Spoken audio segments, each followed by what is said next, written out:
Bionicle Chronicles 4: Tales of the Masks. Written by Greg Farshtey. Introduction.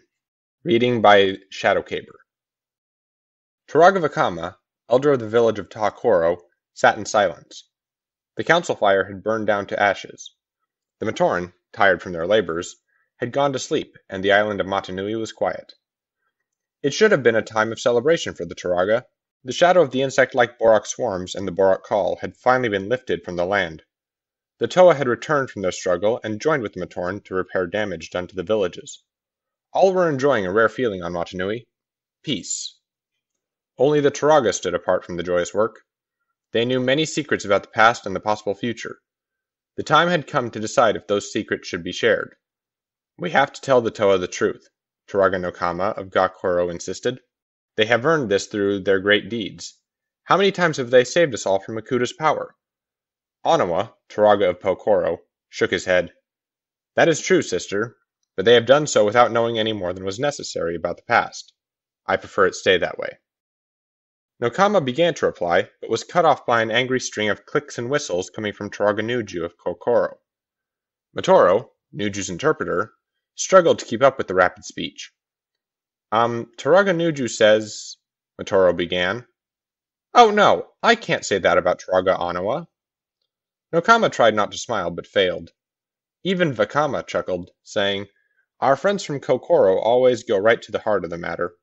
Still, Onawa had a point. "We know all too well what can happen when knowledge is in the wrong hands." "We also know, brother, the heart pain of not being trusted ourselves," Turaga Matau from Lekoro said. "I say the Toa are wise enough and strong enough to know all. They must know all if they are to fulfill their destiny." Onawa slammed his stone hammer on the ground. "Destiny? Let them show unity first. Since they became Toa Nuva, they have done nothing but argue with one another. Kopaka squabbles with Tahu. Gali avoids speaking with either of them. Are these the acts of worthy Toa?" "There was a time, Hammerer, when Toa argued quite often," said No Kama. "I am quite sure you remember. Yet somehow they found the will to do what had to be done." "That was different," Onawa replied with a shrug. "Perhaps these Toa do not have the same wisdom." "Wise learning is hard to come by, if no one will teach," said Matau. Wenua, ruler of the underground village of Onokoro, had said nothing throughout the debate. He had merely sat and listened to the worry and the anger, the hope and the fear. It was not so different from listening to the sounds of the earth, hearing the approach of a quake or the roar of the subterranean river. Finally, the wise Turaga rose from his seat and looked around at his old friends. "Brothers and sister, the Onumatoran live in darkness. It is our way. We thrive where the light does not reach, and when we walk on the surface, we must shield our eyes from the sun's glow." Nuju clicked something in response. Matoro opened his mouth to translate, but Vakama held up a hand. "Be at ease. I believe we can all guess what he is saying. And the answer is Wenua will make his point in his own time, as he has always done." "When I was younger, I believed all answers could be found in the past," continued Wenua. "I still believe the past should be our teacher. Not so very long ago, the Toa came to our shores and brought hope. They defeated every danger that threatened Motunui, and as Onawa says, they did it all in darkness. But what more could they have accomplished with the light of truth?" "I must agree," No Kama said quietly. "Knowledge, my friends. Knowledge is the key," Wenua said. "Without it, for all their power, the Toa will not see. We must share our secrets." Now Vakama rose, firestaff in hand, and lifted his head to look at the 6 stars in the heavens above. If they knew what really happened in Metronui, how would they feel? Would they welcome knowing they are not truly alone? Or be angry at our deception? How are we to know the right thing to do? "The same way we always know," said No Kama. "We turn to the legends. The Toa learned much in their quest for the Konoha masks. Stripped of their powers, they still found a way to succeed. Perhaps in the tales of their adventures, we will find the answers we seek." "I have heard the tales," answered Vakama. "Heard, yes, but have you listened?" said No Kama. Vakama thought about her words for a very long time. Perhaps No Kama was right. There might have been something in the Toa's most recent deeds that he had missed. He turned to his place in the circle. Once again, the Turaga of Water proves to be the wisest of us all. Very well then. Each of us will tell a tale of the Toa's search for the Konohinuva. At the end of our storytelling, we will make our decision. Now, who shall begin? Vakama's answer was a burst of clicks and whistles from Nuju. Motoro nodded and reported. The Turaga says... He says you have all created enough hot air to melt the glaciers of Kowahi. He will tell his tale first, and no more will be needed after that. Ha! I sometimes think, brother, that too much time in the ice and snow has caused your brain to freeze, Onoa said. Allow a true storyteller to share a tale. Nakama laid a gentle hand on Nuju's arm. My friend, I have no doubt your story will be the greatest of all and make ours look poor by comparison. So why not save it until later in the evening, when it will be most appreciated? In all the time he had known her, Nuju had never been able to say no to Nakama. Not for long, anyway. He looked at Vakama and gave a nod. Then it is settled, Vakama announced. Begin your tale, Onoa, for we are turned to hear. Onoa smiled. And well you should be. My story begins in the vast, frozen region of Kowahi, on a very different night from this. A night when it seemed that all was lost for the Toa and Motunui itself. Chapter 1 Oniwa's Tale, The Mountain. Recorded by Lord of the Tree Frogs. When Kopaka Nuva, the Toa of Ice and protector of the village of Kokoro, is troubled, he travels to a remote spot on the slopes of Mount Ihu to think. The only sound is the wind rushing through the mountain passes and the crunch of ice beneath his feet. Even other Komotoran rarely go there, so no other living being interrupts his time alone. Most of the time. Brother! Pohatu's voice boomed across the snowfield. Somewhere in the distance, an avalanche started by his shout roared down the mountainside. Kopaka turned and saw the powerful form of the Toa of Stone struggling to walk through the hip-deep snowdrifts. It was tough going for one as heavy as Pohatu. He no doubt needed help making it through. Without a word, Kopaka resumed walking up the icy pathway. I know you can hear me, Pohatu shouted. Kopaka nearly dodged the rain of icicles shattered by that sound. Motunui can hear you, and he is sleeping, Kopaka muttered. Down below, Pohatu watched as his brother Toa continued slowly and steadily up the mountain. Walking through snow was almost as bad as being underwater.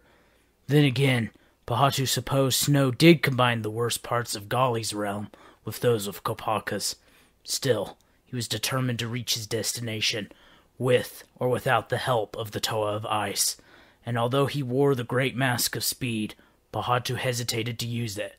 On this slippery surface, running would not get him there any faster. Pohatu continued to follow Kopaka through the darkness, doing his best to ignore the cold. In turn, Kopaka ignored him, hoping he would turn back.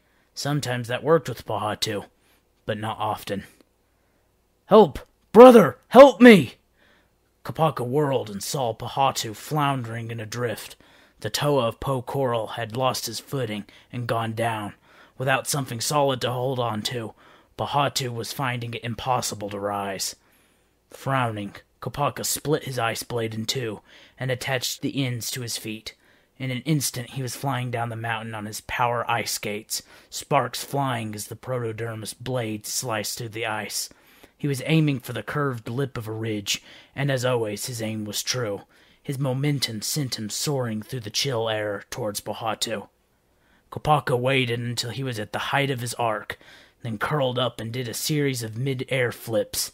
He hit the slope at just the right angle and slid to a stop beside the fallen Toa. I will help you up, Kopaka said as quietly as snowfall. Then you will leave my land. I have a better idea, replied Pohatu, springing to his feet.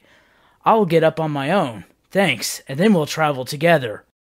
You faked your fall. Oh no, brother. The fall was real. Tricky things, these snow fields, said Pohatu.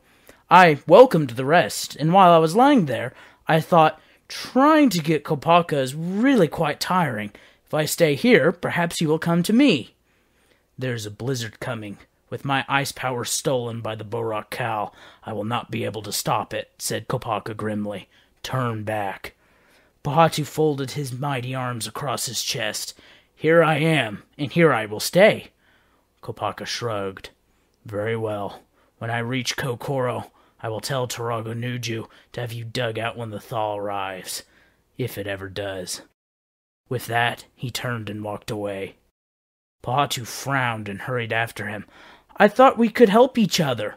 There are many masks to find. Don't you remember how well we worked as a team when we first arrived on Motunui? You buried me in a landslide, as I recall, said Kopaka. Okay, well, I didn't do it on purpose. Besides, that can't happen now that I've lost my powers, just like you have. Kopaka stopped dead and looked over his shoulder. Pahatu, I do not want your help. I do not need your help. I will find the Konohi Nuva on my own. Before Pahatu could answer, Kopaka had vanished into the darkness. The Toa of Stone stared after him for some time. Then he started to follow again, careful to stay in Kopaka's footsteps.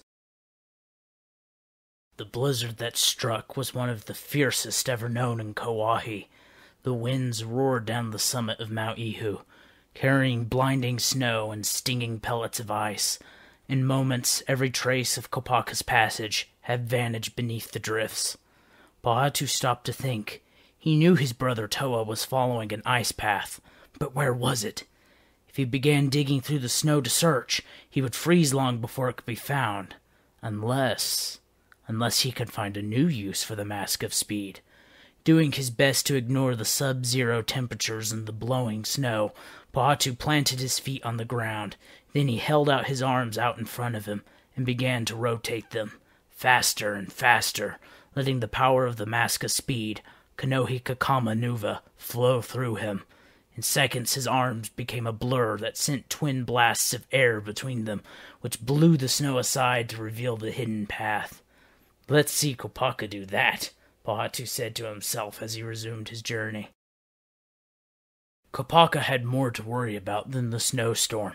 When his elemental powers were stolen, his resistance to extreme cold disappeared as well. For the first time, he could feel the numbing temperatures of the Kauai region slowing him down. All he wanted to do was rest, preferably someplace warm. He would lie down and sleep, only for a few moments in the shelter of a rock outcropping. Then he would be ready to resume his search for the masks. The cold and darkness were closing in on him. In icy dreams, he saw two of the insect-like Borak Kal, Korak Kal and Nuvak Kal, stealing the symbol of his Toa power from his village. His energy was gone. He could hear them shouting his name over and over, and something else, a terribly familiar growl. Kopaka awoke with a start. Standing over him, saliva dripping from its jaws, was a Mawaka, the largest and fiercest predator in Kauai. The great cat saw anything that moved as prey. Its claws dug into the icy floor as it sniffed Kopaka, trying to determine if the Toa was still alive and might be a threat. Once I would have been far more than a threat, Rahi, Kopaka thought, using the Matoran name for a wild animal. 2 days ago, a single ice blast from my blade would have left you frozen solid, but today it is just a powerless tool, and little defense against a beast of such power. The Borak Kal has stolen all my Toa energies. It was then that Kopaka heard his name shouted again. That was no dream. It was Pahatu, still searching through the snow for his brother Toa. Better still, it was enough to distract the Mawaka just long enough for Kopaka to roll away, grab his blade, and sprint towards the mountainside. The Mawaka bellowed and pursued, its long legs easily making up for the ground between them. Kopaka could see a narrow ledge high on the rock face. If he could reach it, he would be safe, since it was too high for the Mawaka to reach, but somehow he doubted the Rahi would give him the chance to climb. There was no time to plan. Kopaka broke into a dead run. Holding his ice blade in both hands, he could feel the Mawaka's breath on his back. His feet were slipping underneath him, and he knew any fall would be his last. Eyes locked on the mountain, Kopaka counted down the seconds. He would get one chance to make this work. If he failed, Kokoro would need another protector. So I will not fail, he said to himself. Before the Mawaka could react, Kopaka planted one end of his ice blade into the ground and vaulted high into the air. He struck the mountain hard and began to slide down the ice-covered rock. He was slipping off the ledge, with the Mawaka waiting below, jaws open wide. Something whizzed past him, burying itself in the rock with a loud metallic sound. Kopaka reached out and grabbed it. It was one of Pahatu's climbing claws. Down below, the Mawaka snapped at the Toa's heels. With his last bit of strength, Kopaka hauled himself onto the ledge. The Mawaka snarled and leaped, scrambling in vain to hold on, and then sliding back down to the snow. It was preparing for another try when the sharp crack of rock striking rock caught its attention. The sound repeated 3 times before the Mawaka decided it might mean easier prey and loped off to investigate. As soon as it was gone, Pahatu appeared. I might not still command the rock, he said, but at least I can still toss one. Kopaka yanked the climbing claw free and tossed it to the Toa of Stone. I had thought you had turned back, Pahatu. I was going to, the Toa said, shrugging. But mask hunting alone is like playing the sport of Koli alone. Good practice, but not much fun. Kopaka slid down into a snowbank and approached. When he spoke, his voice had a little bit less ice in it than usual. You should go home, Pahatu. This is no place for you. Perhaps not even for me anymore. Turaga Oniwa said something to me before I left Pokoro, replied Pahatu. He said, it's easy to be a hero when you have plenty of power, and your only worry is whatever enemy is fool enough to challenge you. It's not so easy when all you have is your wits, and your biggest enemy is yourself. The eyepiece of Kopaka's mask extended and whirred as he scanned the mountainside. That sounds like Oniwa. You two are much like the stone you represent. Solid, practical, down to earth. Well, thanks, dense, hard-headed, Kopaka continued, and stubborn. You're welcome, Kopaka, Pahatu snapped. Oh, no, rescuing you was my pleasure. Kopaka glared at his brother Toa. If your trick had failed, the Mawaka might have had us both. The strength of the Toa would have been reduced by 1/3, and our villages would be in peril. Foolish risks are a luxury we cannot afford. Pahatu pointed up the mountain. Then maybe we should get out of the way of the avalanche! It was too late to react. A wall of white slammed into the 2 Toa, knocking them both off their feet and carrying them among its wake. Helpless, they tumbled end over end down Mount Ihu, bashing into rocks and almost losing their Kanohi.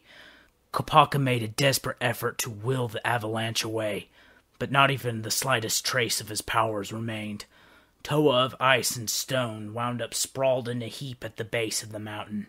Half buried in snow, long minutes passed before they staggered to their feet, exhausted and aching. I hate winter, Pahatu growled. The Maska's shielding would have protected us from that, Kopaka said. We need to find the Kanohi Nuva now, and as long as you're here, Pahatu, you might as well travel with me. It's certainly been fun so far, the Toa of Stone replied, brushing snow from his arms and legs. Oniwa mentioned a Maska shielding in an ice cave near here. Any idea where that might be? Kopaka did not answer. He stepped away from Pahatu and activated the power of his mask, enabling him to peer through tons of stone into the network of caves within Mount Ihu. It was the work of moments to find a cavern in which there was a lone Kanohi Halnuva, the Maska shielding. It is nearby, he reported, perhaps a kilo up the mountain. But the entrance is, before Kopaka's eyes, Pahatu vanished, only to reappear a split second later. Blocked by boulders. I know, I saw, the Toa of Stone said. Maska speed, remember? Kopaka's eyes narrowed, and his voice was like sleet striking a Suva shrine. Don't do that again. Pahatu was tempted to argue, but the storm was growing worse. Neither Toa could see more than a short distance ahead. They walked together in an uncomfortable silence, fighting the wind and the snow as they made their way back up the mountain. Finally, though, it was too much for the Toa of Stone. What's the matter with you, brother? I rescue you. You aren't pleased. I scout ahead to save time. You aren't pleased. Is there no pleasing you, Toa of Ice? Kopaka stopped and said, I am not here to be pleased. I am here to find Konohi-Nuva, so I can regain my stolen powers and truly be the Toa of Ice again. If you wish to help, fine. If you wish to talk, seek out Toa Liwa. Not another word was spoken by either. The cave mouth was not a pleasant sight. The entrance was blocked by massive boulders that had fallen sometime during the night.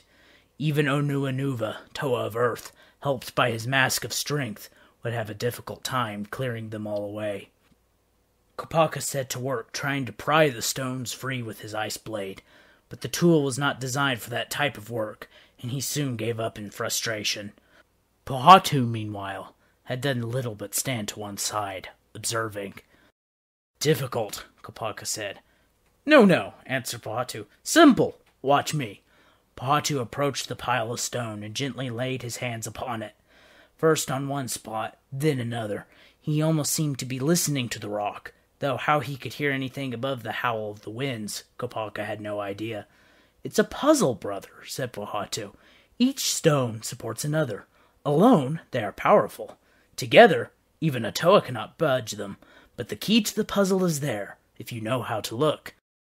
Where did you learn this? Asked Kopaka.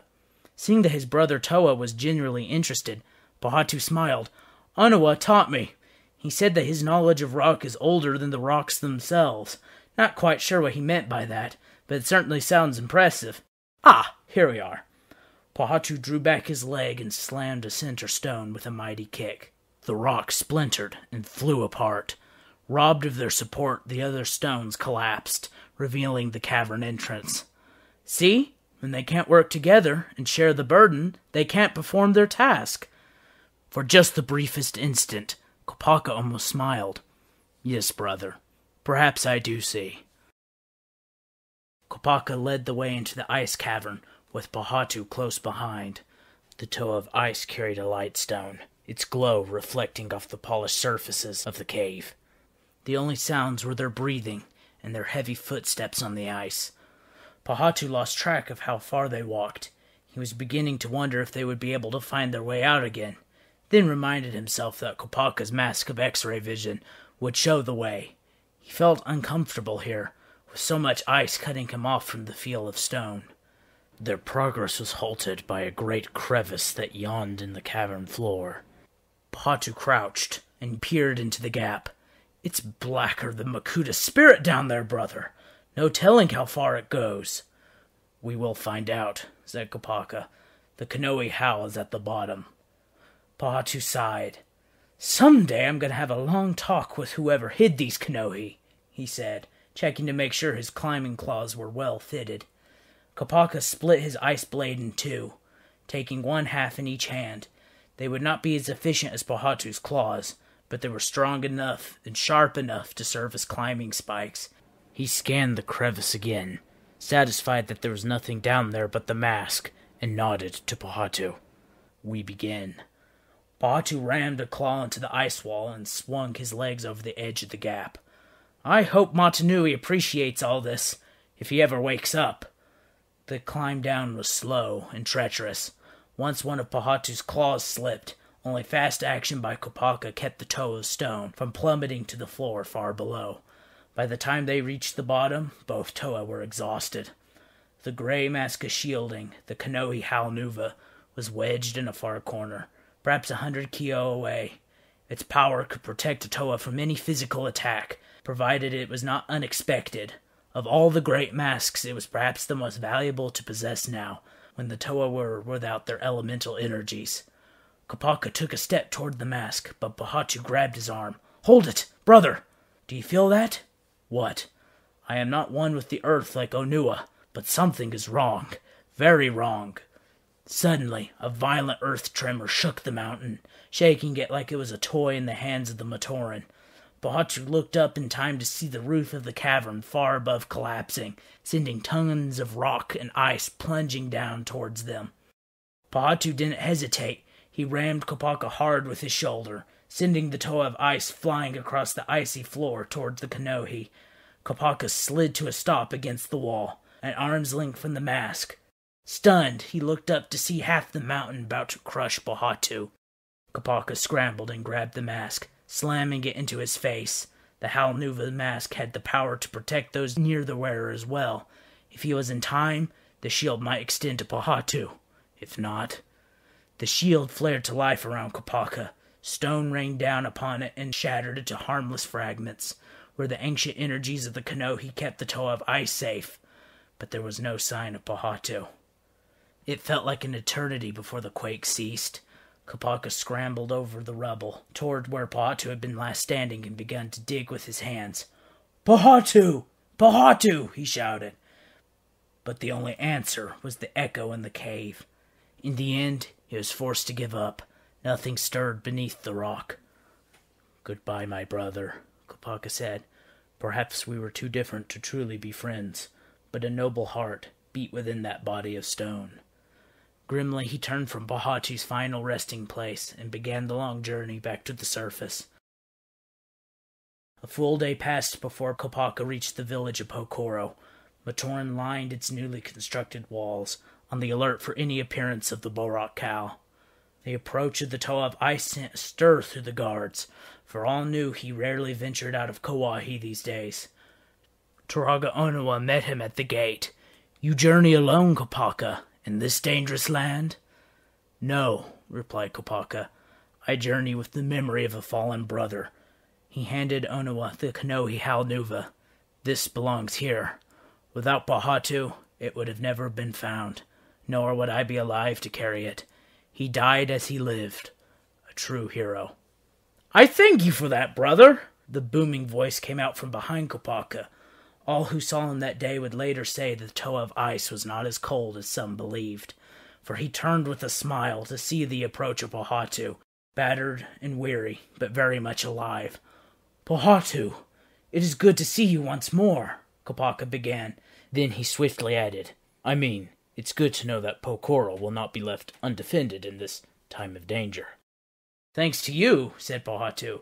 "The power of the mask shielding protected me, but not before I was stunned by the falling rubble. Still, it enabled me to survive the quake, and your efforts made it easier for me to dig myself out. Too tired to climb, I walked until I found a tunnel that led me to another, and so on. I emerged in Onokoro and made my way here." Kopaka took the Halnuva from Onawa and handed it to Pahatu. "This is yours, although I believe your courage is a greater shield than this mask could ever be, Toa of Stone." "I will take the mask anyway, brother, with gratitude," replied Pahatu, "for I believe we will need every bit of power, and all our courage, to make it through the days to come."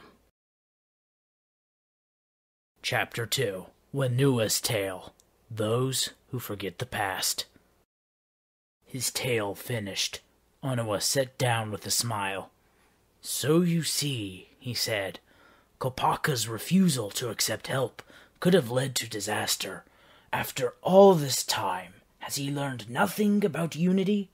Nuju clicked and gestured furiously. Matoro translated. "The Turaga says Pahatu was too stubborn to leave when asked. He should have respected Kopaka's wishes." "Seems to me neither was too ever quick," Matau put in. "But the Kanohi was discover found, was it not? And now they are true brothers' friends." Vakama nodded. "That is true, Matau. They are both very brave. But do they have the wisdom to understand what has gone before?" "I will tell my tale," Turaga Onua said softly, "and then we shall see." Toa Onuanuva dove to avoid the flailing tentacle of the massive subterranean worm. The dead white appendage narrowly missed him, smashing into the tunnel wall with such force that the whole place shook. The Toa of Earth had heard of these creatures before, but thought they were only Matoran legend. Those who mined Protodermis, the substance of which everything on Motunui was built, had occasionally spoken of great tentacled worms that lived in the very deepest tunnels of Onuahi. Some claimed that they ate Protodermis and were attracted by the piles of ore gathered by the workers. One thing no one argues was that the appearance of such a creature was more than enough to shut down a mine for good. "Now I see why," Onua said to himself. If that thing wasn't blind, it would have caught us long ago. The Toa looked over to see how his companion was managing. Turaga Wanua was doing his best to hold off the creature with his drill, but without actually doing it any harm. Unfortunately, that meant his efforts were not having much effect. "I think we're going to have to subdue this beast," Onua suggested, rolling out of the way of another blow. "Not that I can imagine how." "No," Wanua said. "This creature has existed on Motunui longer than either of us. He is a link to the past. He must not be harmed." Onua grabbed a tentacle as it went by, trusting to the power of the great mask of strength to hold it steady. The worm simply tossed him aside, as if his strength were no more than an annoyance. "A shame this beast does not feel the same about us," said the Toa. "Our past he may be, but we will have no future if we do not defeat him." A few days before, stopping the creature would have been no problem for Onua. With his command of the earth, he could have raised a wall of dirt and rock to protect himself and Wanua. But when the Bohrok Kyle stole his Nuva symbol, he had lost his power, perhaps for good. The Turaga leaped over a swinging tentacle and landed next to Onua. "Think, Toa of Earth, with something besides your great mask. Force is not the answer." So Onua dodged and rolled and thought. He remembered his decision to seek out a Kanohi Kaukau Nuva, said to be hidden far below the surface. Over his objections, Wanua insisted on coming along. They had been journeying for more than a day, through tunnels long abandoned by the Matoran, when they encountered the worm. Wanua dodged another wild swing and shouted, "Think! What do you know about this creature?" "Not enough," thought Onua. "It's big. It's strong. It's bleached white. Like so many other creatures of the underground, it lives in constant darkness. So it is blind and navigates by hearing." Despite the danger, Onua managed to smile. It all seemed so simple, once the truth was stumbled upon. Working quickly, he used his twin quake breakers to carve 2 huge stones out of the rock wall. "Guard yourself!" he shouted to Wanua as he brought the 2 boulders together with a mighty crash. The explosion of sound echoed through the tunnels, leaving even the Toa of Earth deafened and stunned. The worm let out a roar of anger and withdrew into the darkness below, far from the source of that horrible noise. Wanua was speaking, but at first Onua could not hear him. After a short time, the ringing that filled his mind quieted, and he was able to make out the Turaga's words. "So," said Wanua, "you found his weakness." "Yes. He makes up for his lack of sight with supersensitive hearing," said Onua, "so it was a reasonable guess that he would hate loud noise." "Guess? Bah!" snapped Wanua. "It was no guess. It was knowledge gained from your experience of the realm of Onuahi. It was the past speaking to you." Onua said nothing. Of all Toa, he was the best at not speaking, unless he had something worthwhile to say. Only Kopaka lived in greater silence by choice. "Come," said Wanua, continuing down the tunnel. "We still have far to go, Toa of Earth." Later, the Toa and the Turaga sat in a small cavern and shared a meal from their packs. Even Onua, who had spent most of his existence beneath the surface, could not remember having been down this deep. He wondered what waited below, as well what adventures his brother and sister Toa might be having far above. "They will be fine," said Wanua, almost as if he was reading the Toa's thoughts. "They can be strong, as long as they do not forget the source of their power." "You mean the Kanohi?" asked Onua. "No, I do not mean the masks. I mean true power. The power of 6 Toa, side by side." Onua frowned. It had not been so very long ago that the Toa of Fire and Ice, with support from the Toa of Air, had suggested that the Toa Nuva part ways. Golly had protested, but he himself had said nothing. Afterward, she was angry with him for his silence. He had questioned ever since whether he had chosen the right path. "The decision was made to pursue our own destinies," he said, but he could not manage to make the words sound believable, even to himself. "You have but one destiny," said Wanua. "You owe it to the past, to the Toa who have gone before you, to see that destiny through." It took a moment for the Turaga's words to sink in. The Toa who went before us?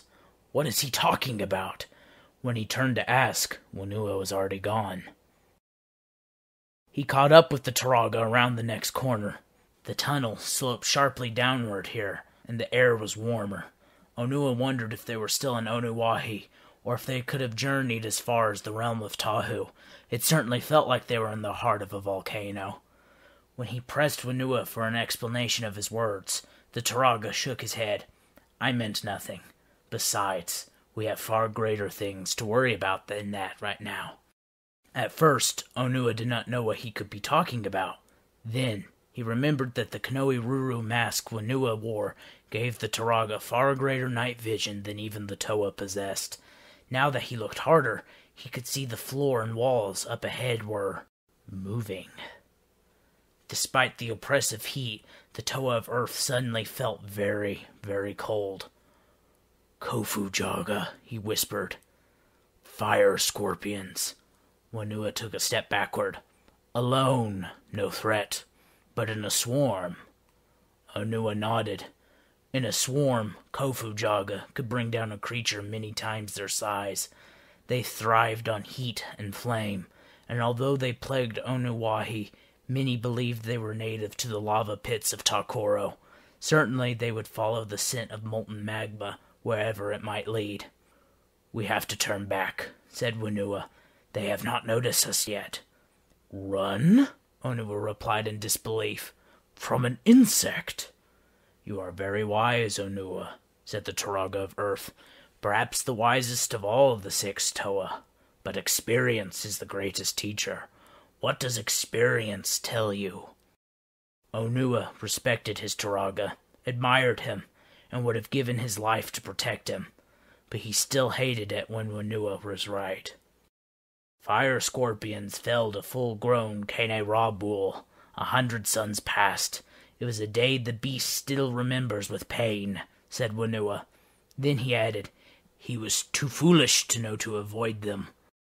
Onuanuva did not answer. He simply turned his back on the Kofu Jaga and walked away. I came with you to see what you've learned from the past, said Whenua as they continued their journey. Onua had not spoken a word since the encounter with the fire scorpions. And what is the lesson I am learning today? The Toa asked bitterly. That without my earth power, I must flee from the smallest creatures on Motunui. Whenua stopped in his tracks. To be a Toa is to defeat all who oppose you? The Turaga held up a clenched fist. Is this what you believe a Toa to be? A mighty arm to strike down your enemies? No, but our power is nothing.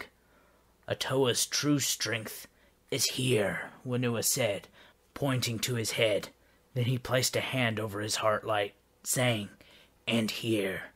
Your Toa power can move the dirt. Your mind and heart can move mountains. Whenua began to walk again, Onua beside him. And that is what you used when we met the Kofu Jaga? The Toa asked. My mind told me they have a sting, Whenua replied. My heart told me I would not enjoy it. They followed the tunnels deeper and deeper into Motunui. The further they went, the hotter it became, until the walls were too searing to touch.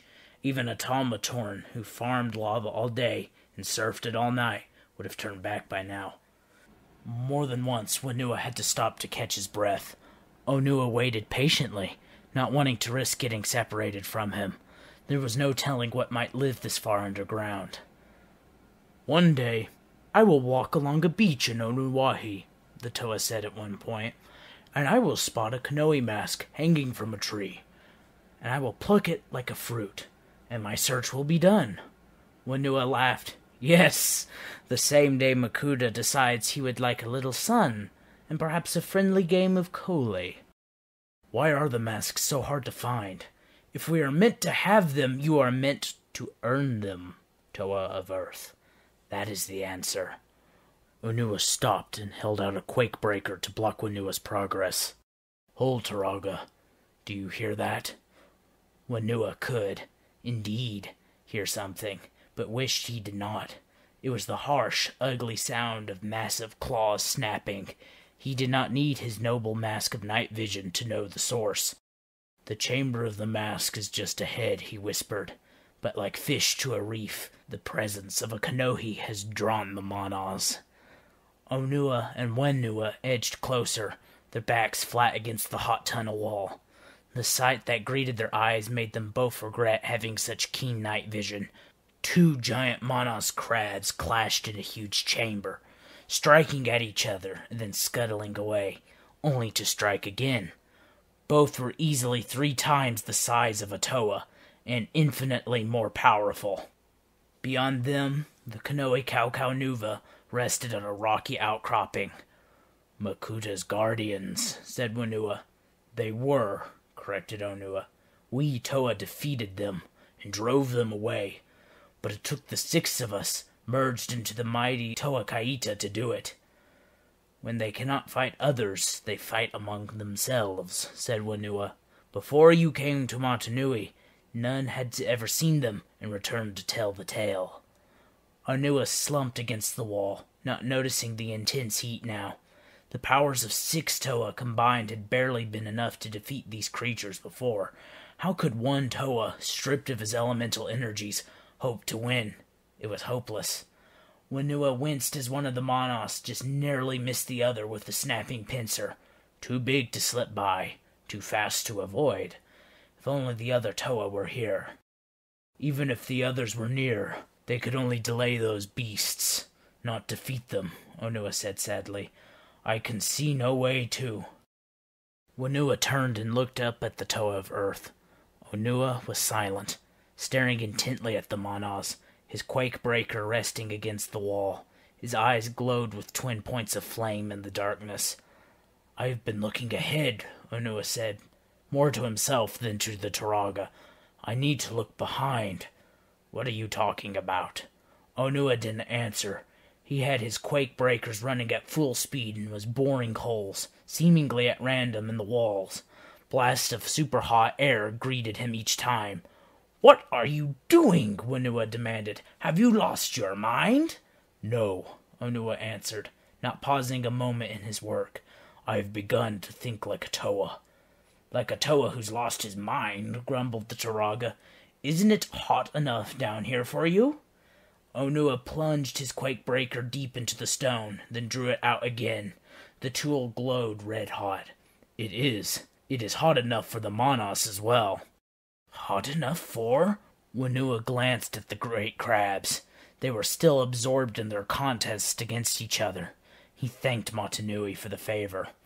"When the Toa Kaita faced the Monas, we defeated them with intense cold," Onua said, grinding more holes in the stone. "Monas hate the cold.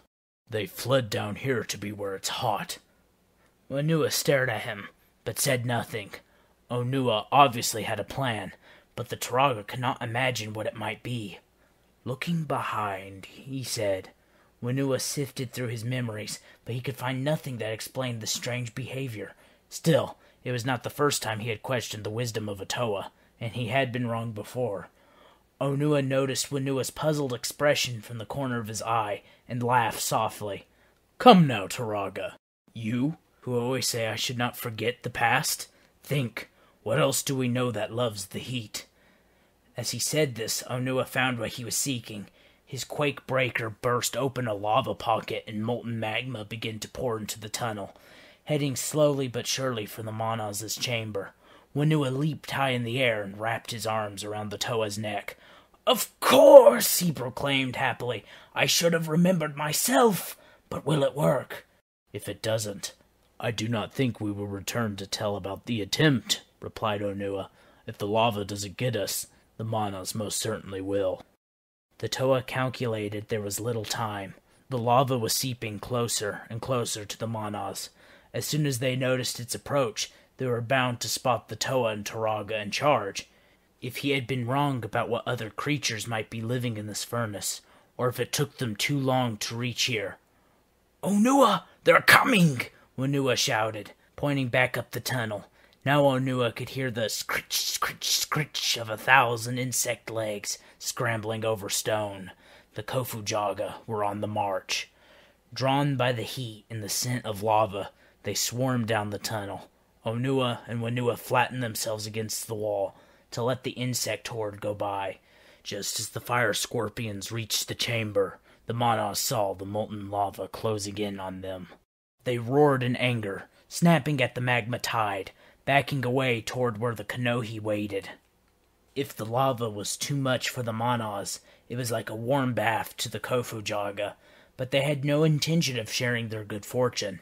First by the thousands, then by the millions, they moved towards the Manas, fiery stingers ready to challenge their new enemies. The Manas were creatures without fear, but not to the point of stupidity. Little by little, they gave ground before the swarm, clearing Onua's path to the mask. Their claws flashed as they struck at the fire scorpions, but it did no good. There were simply too many of the Kofujaga. "It must be now," Onua said. Then he charged into the chamber, ignoring the lava, the fire scorpions, and the angry Manas. Before the creatures could react, he snatched the Kanohi from its resting place and dove for the tunnel entrance. Whenua watched, wide-eyed, as the Toa of Earth headed right for him on a collision course. "Mata Nui!" the Turaga shouted, jumping aside just in time to avoid being tackled. Onua Nuva struck the tunnel floor, Quakebreakers first, carving his way through the stone and vanishing through it. 5 seconds later, Whenua heard a splash from far below. The Turaga rushed to the ragged edge of the hole and peered down. There was Onua, the Kanohi cow on his face, treading water in a subterranean river. "Turaga, jump!" Whenua took another step toward the edge. Then dizziness washed over him.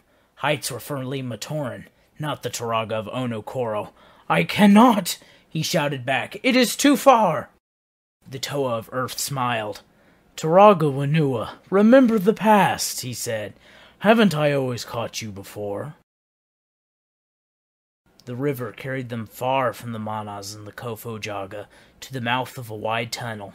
Once they were back on dry land, Onua shifted from the great mask of water breathing to the great mask of strength.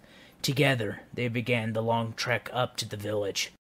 They had been walking only a short time when Whenua paused, running his hand over the tunnel wall.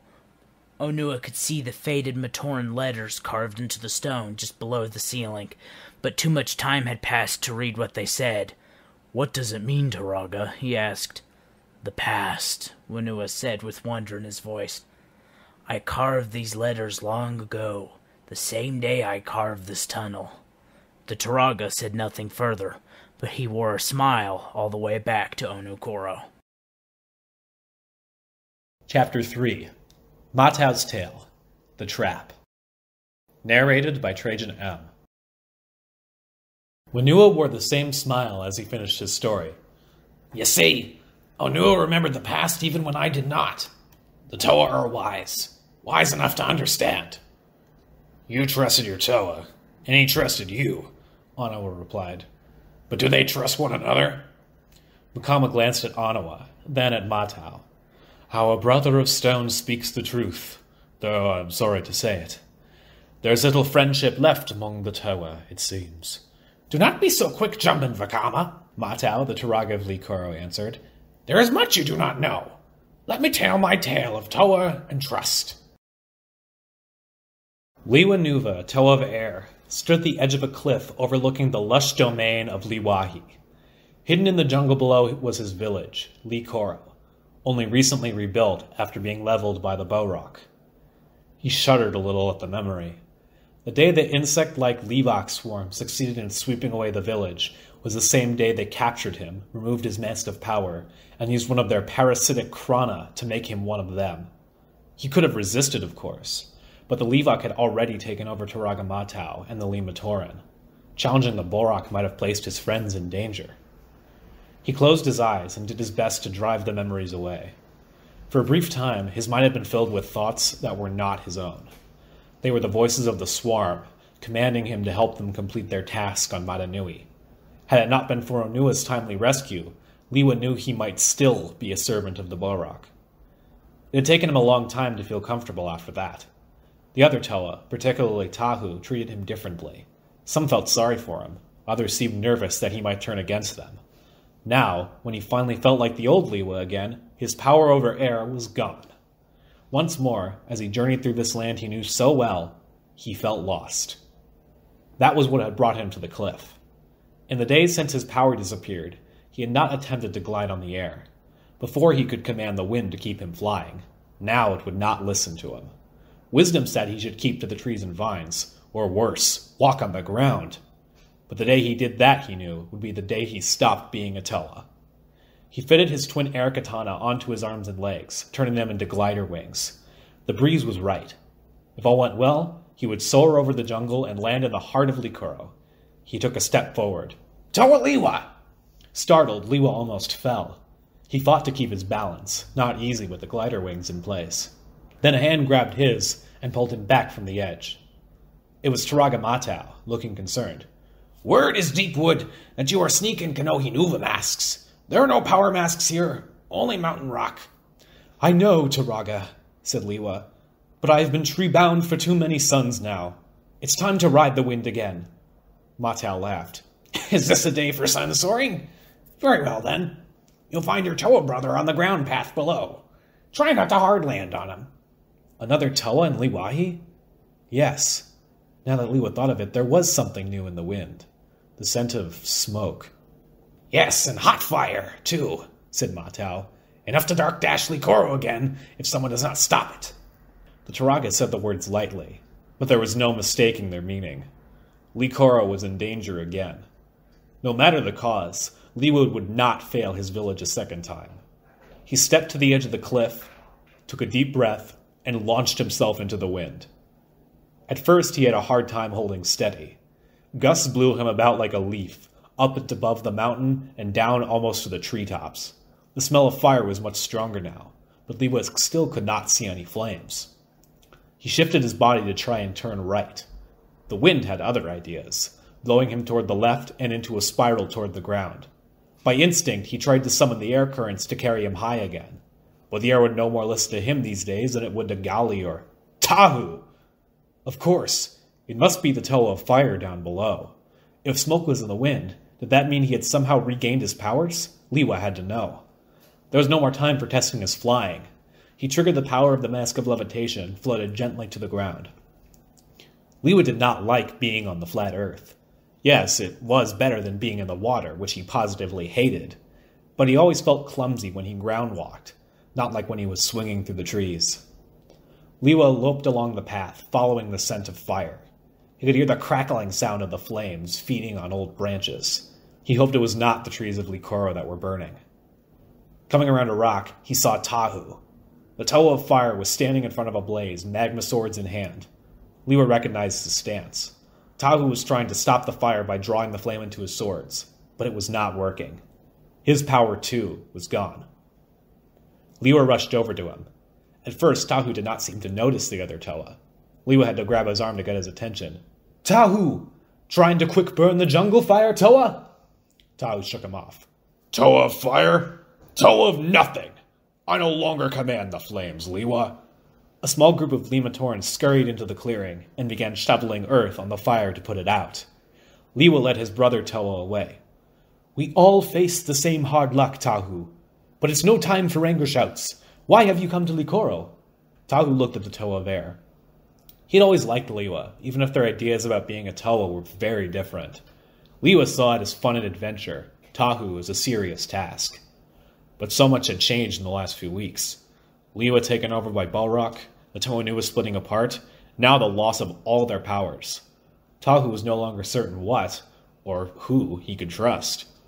It is not your concern, brother, replied Tahu. I will not be in your region long.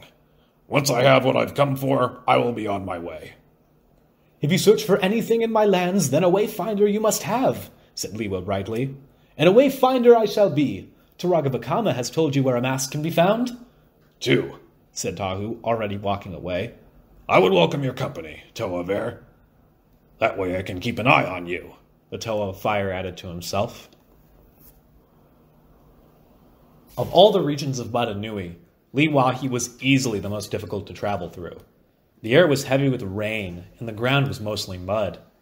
The farther one went into the heart of the Wahi, the denser the jungle growth became. Even for Toa, hacking through vines every step of the way was exhausting. However, if Tahu and Liwa were tired, the sight that met their eyes in the center of the swamp was enough to wake them up. A grove of trees had been torn out of the ground, roots and all, and piled on top of one another to block the path. An even worse surprise waited when Tahu tried to lift one of the trees. Even without the great mask of strength, the Toa should have been able to toss a swamp tree aside. But this one felt like it weighed twice as much as Mount Ihu. After 3 tries, Tahu gave up. Nuvak Kal has been here, he said. This is its work. How could a Borak Kal do this? It controls gravity, Liwa. First it makes the trees so light they float out of the ground. Then so heavy they crash into the earth and cannot be moved. You of all Toa should know that. Liwa stiffened. When he spoke, the normally light tone of his voice was gone, replaced by anger. No, I did not choose the Borak dark time I lived through. I do not know where the Borak Kal are or what they are doing. Tahu leaned in close until our masks almost touched and said harshly, How do I know that? How do I know your wayfinding is not leading me into an ambush? If I were your enemy, you would be late knowing. Better to think about Nuvak Kal. Tahu frowned. He could not help being suspicious of Liwa, whose might have been so recently been controlled by their enemies, the Borak. None of the other Toa knew that Tahu, too, had once lost a mask and had it replaced with a krana. Although he had not worn it long enough to be absorbed into the swarm, he knew how powerful the krana could be. Sometimes the Toa of Fire worried that his decision to split up the team might have been caused by the Borak somehow. All right then, Tahu said, backing off. The Kal knows we need the Masks of Power, so it's probably heading for the same spot we are. We find it, we capture it, and we make it give it our powers back. Liwa began to scale the barrier, climbing effortlessly over the stacked trees. You are heart-feeling, brother, not head-thinking. Nuvak Kal is not so easy to capture. Take one step toward it and you are high-flying or ground-bound. Tahu began to climb, but it was not quite as easy for him as it had been for Liwa. Once he slipped and almost fell back to the bottom, which did nothing to improve his mood. Do you have a better idea, Liwa? Perhaps if we ask the Nuvak Kal to give us back our Toa powers, it will agree to think about it. Think about it, Liwa repeated. Then he jumped from the top of the barrier, went into a roll-on landing, and leapt into a tree. Mata Nui! What a quick, smart idea, brother! Tahu reached the top of the barrier and looked at Liwa as if his brother Toa had turned into a giant swamp lizard. I am beginning to wonder, Liwa, if the Toa bear has too much of it inside his head. What idea! Liwa was now springing from one branch to another almost faster than the eye could follow. Have you ever seen a Nui Jaga at a bog snake nest? Tahu shook his head. He knew that the giant scorpion-like Nui Jaga liked to feast on bog snakes, but he had never witnessed it. He swatted aside a swarm of insects and snapped. No, and what does that have to do with anything? Nui Jaga very huge big, answered Liwa from high atop a tree. Then he jumped off, flipped over and over, and landed on a lower branch. Bog snakes are many but small. So what to do when hungry Rahi comes around? Liwa dropped to the ground in front of Tahu. Bog snakes come in from front, behind, up tree, down tree, all at once. Nui Jaga gets confused, too many for even Sharp Stinger to stop. Understand now? Tahu had to admit that this was a rare case where he did understand exactly what Liwa was saying. The two Toa began to plan. Liwa sent a message back to Likoro, instructing Turagamata to gather as many vinesmen and wind riders as possible, and send them to the Toa. Meanwhile, Tahu went to scout ahead and see if he could spot the Nuvak Kal. When he returned, Liwa was already putting the Matoran to work. The green-masked villagers were up in the trees all around, tying off branches, readying rocks, and rigging nets made of vine. Tahu was impressed. They work hard, brother. You should be proud of them. Liwa smiled. They learn from Life Dawn that he who climbs fastest and highest will get the sweetest fruit. And they have special reason to want any Borak stopped. Tahu looked around. Of the dozens and dozens of trees that surrounded the clearing, not one was empty. Even if no Matoran was visible, The rustle of the branches said one was at work, turning the jungle into a giant Borak Kal trap. The idea was a simple one. Nuvok Kal was incredibly powerful, but all power had some limit. Come with the call from different directions, like the bog snakes to the Nuijaga, and make it use its power again and again. With luck, it would reach its limit. If not, "What happens if this doesn't work, Toa-Tahu?" The question came from Kongu, one of the Likora Matoran. "It has to," Tahu replied. "It will," said Liwa. "Now we just have to lure the Nuvok Kal to this spot." "We'll need some clever trick," said Tahu. "Some bait it cannot resist." Liwa turned to the Toa of Fire with a broad smile. "Make sure you shout loud, so the Kal can hear you, brother." Nuvok Kal was angry. Its mission was to find and free the trapped queens of the Borak swarms, and it wanted to be doing that. But Tanak Kal had ordered that the Kanohi Nuva masks be found and hidden so the Toa could not use them. Nuvok Kal had been searching for the masks since first light, with no luck. It did not like the jungle. Too many places for enemies to hide. Not that anything on this island could threaten a Borak Kal. "Creature!" boomed the voice of the Toa of Fire. "Turn and face justice for your deeds!" Nuvok Kal wheeled around to see Tahu, magma swords drawn. Far from being a frightening sight, the Kal would have laughed if it were able. Instead, its harsh voice hissed, "Toa-Tahu, I thought I smelled the scent of failure somewhere nearby." "Then perhaps you should bathe more often, Borak," Tahu replied. "Are the powerful Kals searching the jungle for scraps, or are you just lost?" The Kal didn't respond with words. Instead, it lifted its shield and sent waves of gravitic energy at the Toa of Fire. Rocks and trees, freed of the bonds of gravity, began to float into the air all around Tahu. Slowly, they drifted together until they were hovering just above the Toa's head. Tahu flipped backward a split second before Nuvok Kal increased gravity by 100 times. Stone and wood slammed into the ground where he had been standing, coming down so hard they buried themselves deep in the mud. The Toa of Fire scrambled to his feet and shouted, "Follow me, Borak! Perhaps we can find more rocks for you to throw!" Then Tahu raced away, heading for the clearing where Liwa waited. He knew Nuvok Kal was following, for he could feel his legs growing heavier with each step. If the Borak Kal got any closer, its power would root Tahu to the ground, and the plan would fail. The Toa of Fire's only chance was the unexpected. He raced up a slope, leaped, and grabbed a tree branch. He spun around a branch to build up momentum. At the peak of his motion, he let go and shot forward like a Matoran disc. He almost missed the vine he was shooting for, grabbing at the last moment. Tahu swung out over the jungle, letting go of one vine only to grab another.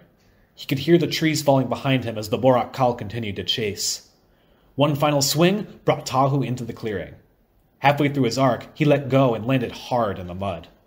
Leo rushed over, not sure whether to be stunned or amused at the sight of the Toa of Fire as a vine swinger. "Don't say a word," Tahu warned. "I wouldn't dream of it," said Liwa, trying hard to hide a smile. "Everything is ready." "Good, it's right behind me." The two Toa split up, each rushing to a different side of the clearing. The Nuvok Kal burst through the trees a second later, shouting, "Toa, you cannot escape from the Borak Kal." Liwa thrust his air katana into the air. "Now!" he yelled, and chaos was unleashed. From all around the clearing, Matoran slung discs and stones and branches, all aimed right at the intruder. Nuvok Kal reflected by reflex, using its power to erase gravity from each and every object thrown. But even as they floated toward the sky, more came to replace them. The Borak Kal spun around frantically, trying to keep track of everything coming its way. Liwa waved to get Tahu's attention. "Brother, I can quick steal his Chronicall!" Tahu shouted, "No, wait!" But it was too late.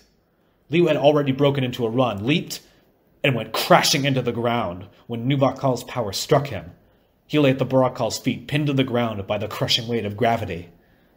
Tahu started forward to rescue him, then paused. What if Liwa was still being controlled by the Borak? What if this was all a trick? Could he trust a Toa who had been part of a swarm such a short time ago? The whole trap had been Liwa's idea, but who was meant to be caught in the snare? All of this ran through the Toa of Fire's mind in an instant. His answer came to him even more quickly. He could not, would not, turn his back on a brother Toa, no matter what. He charged. Nuvok Kal turned to face him and unleashed his devastating power. But Tahu was already gone. leaping up and spinning in the air, striking the falling stones with his magma swords. One rock crashed into another, sending it hurtling into a third, all moving too fast for even the Borak Kal's eyes to follow. No sooner did the Kal send its power against one stone than it was ricocheting off 3 more, all scattering in different directions. In all of this, Liwa was not forgotten.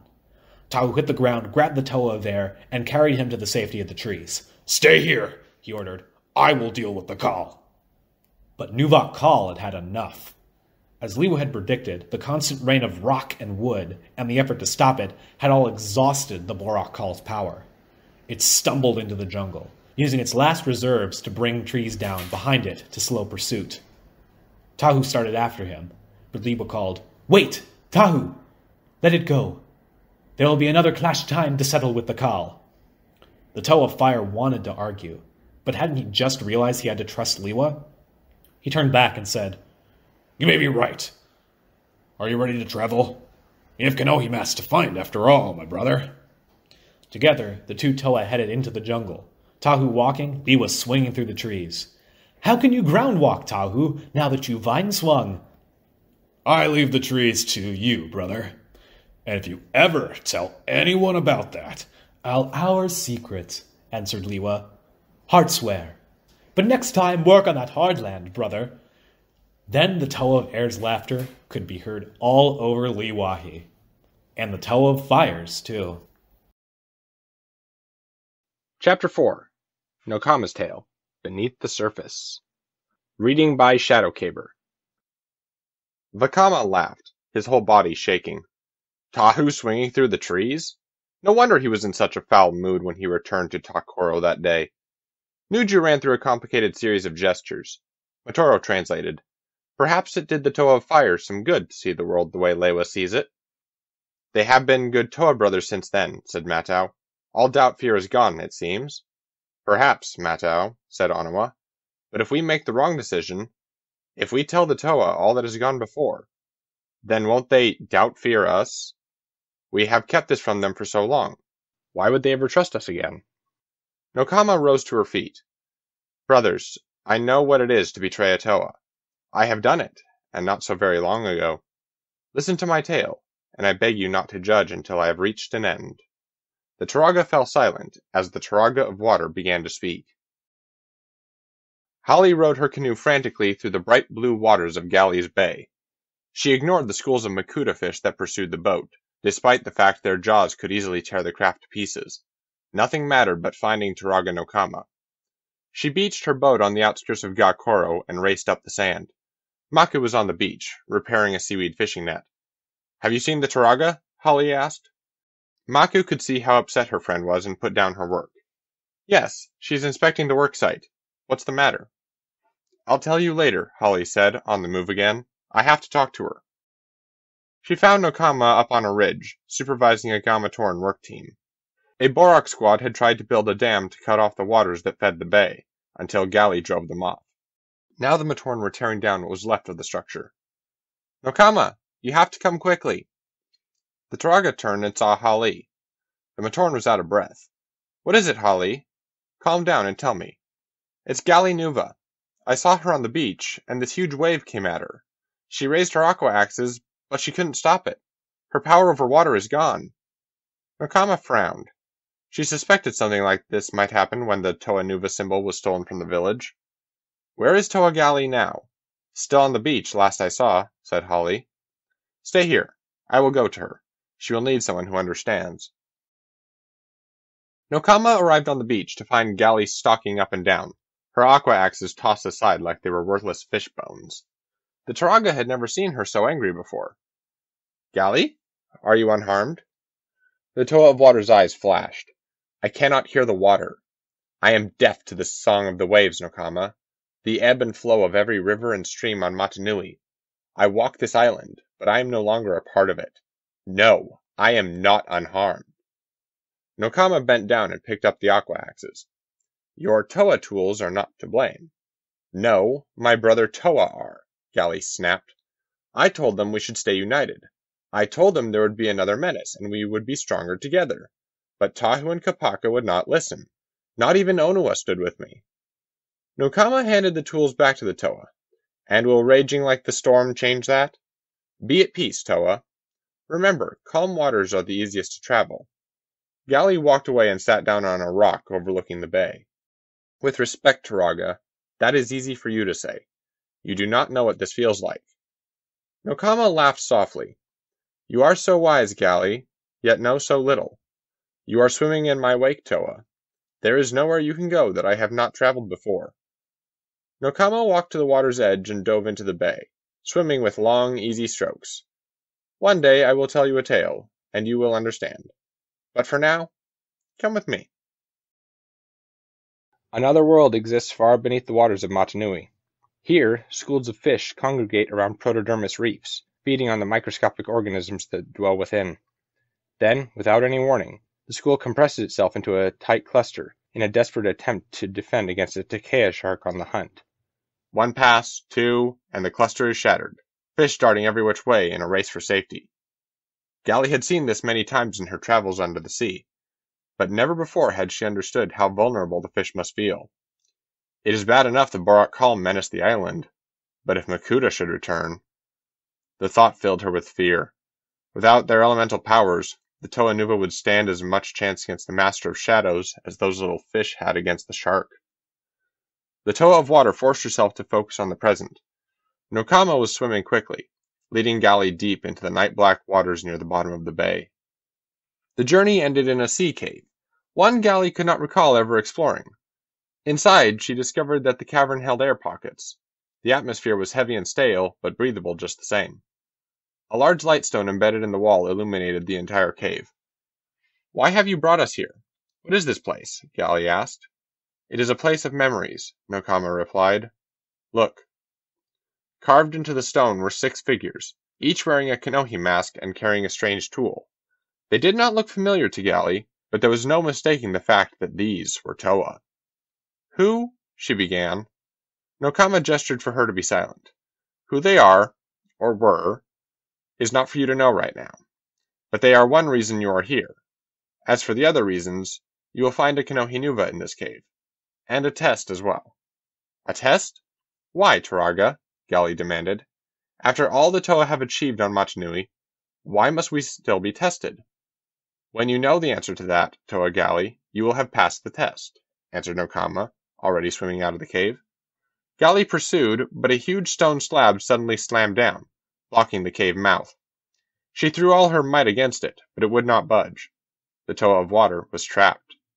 The only thing worse than that was knowing that she had been betrayed by the one she trusted most.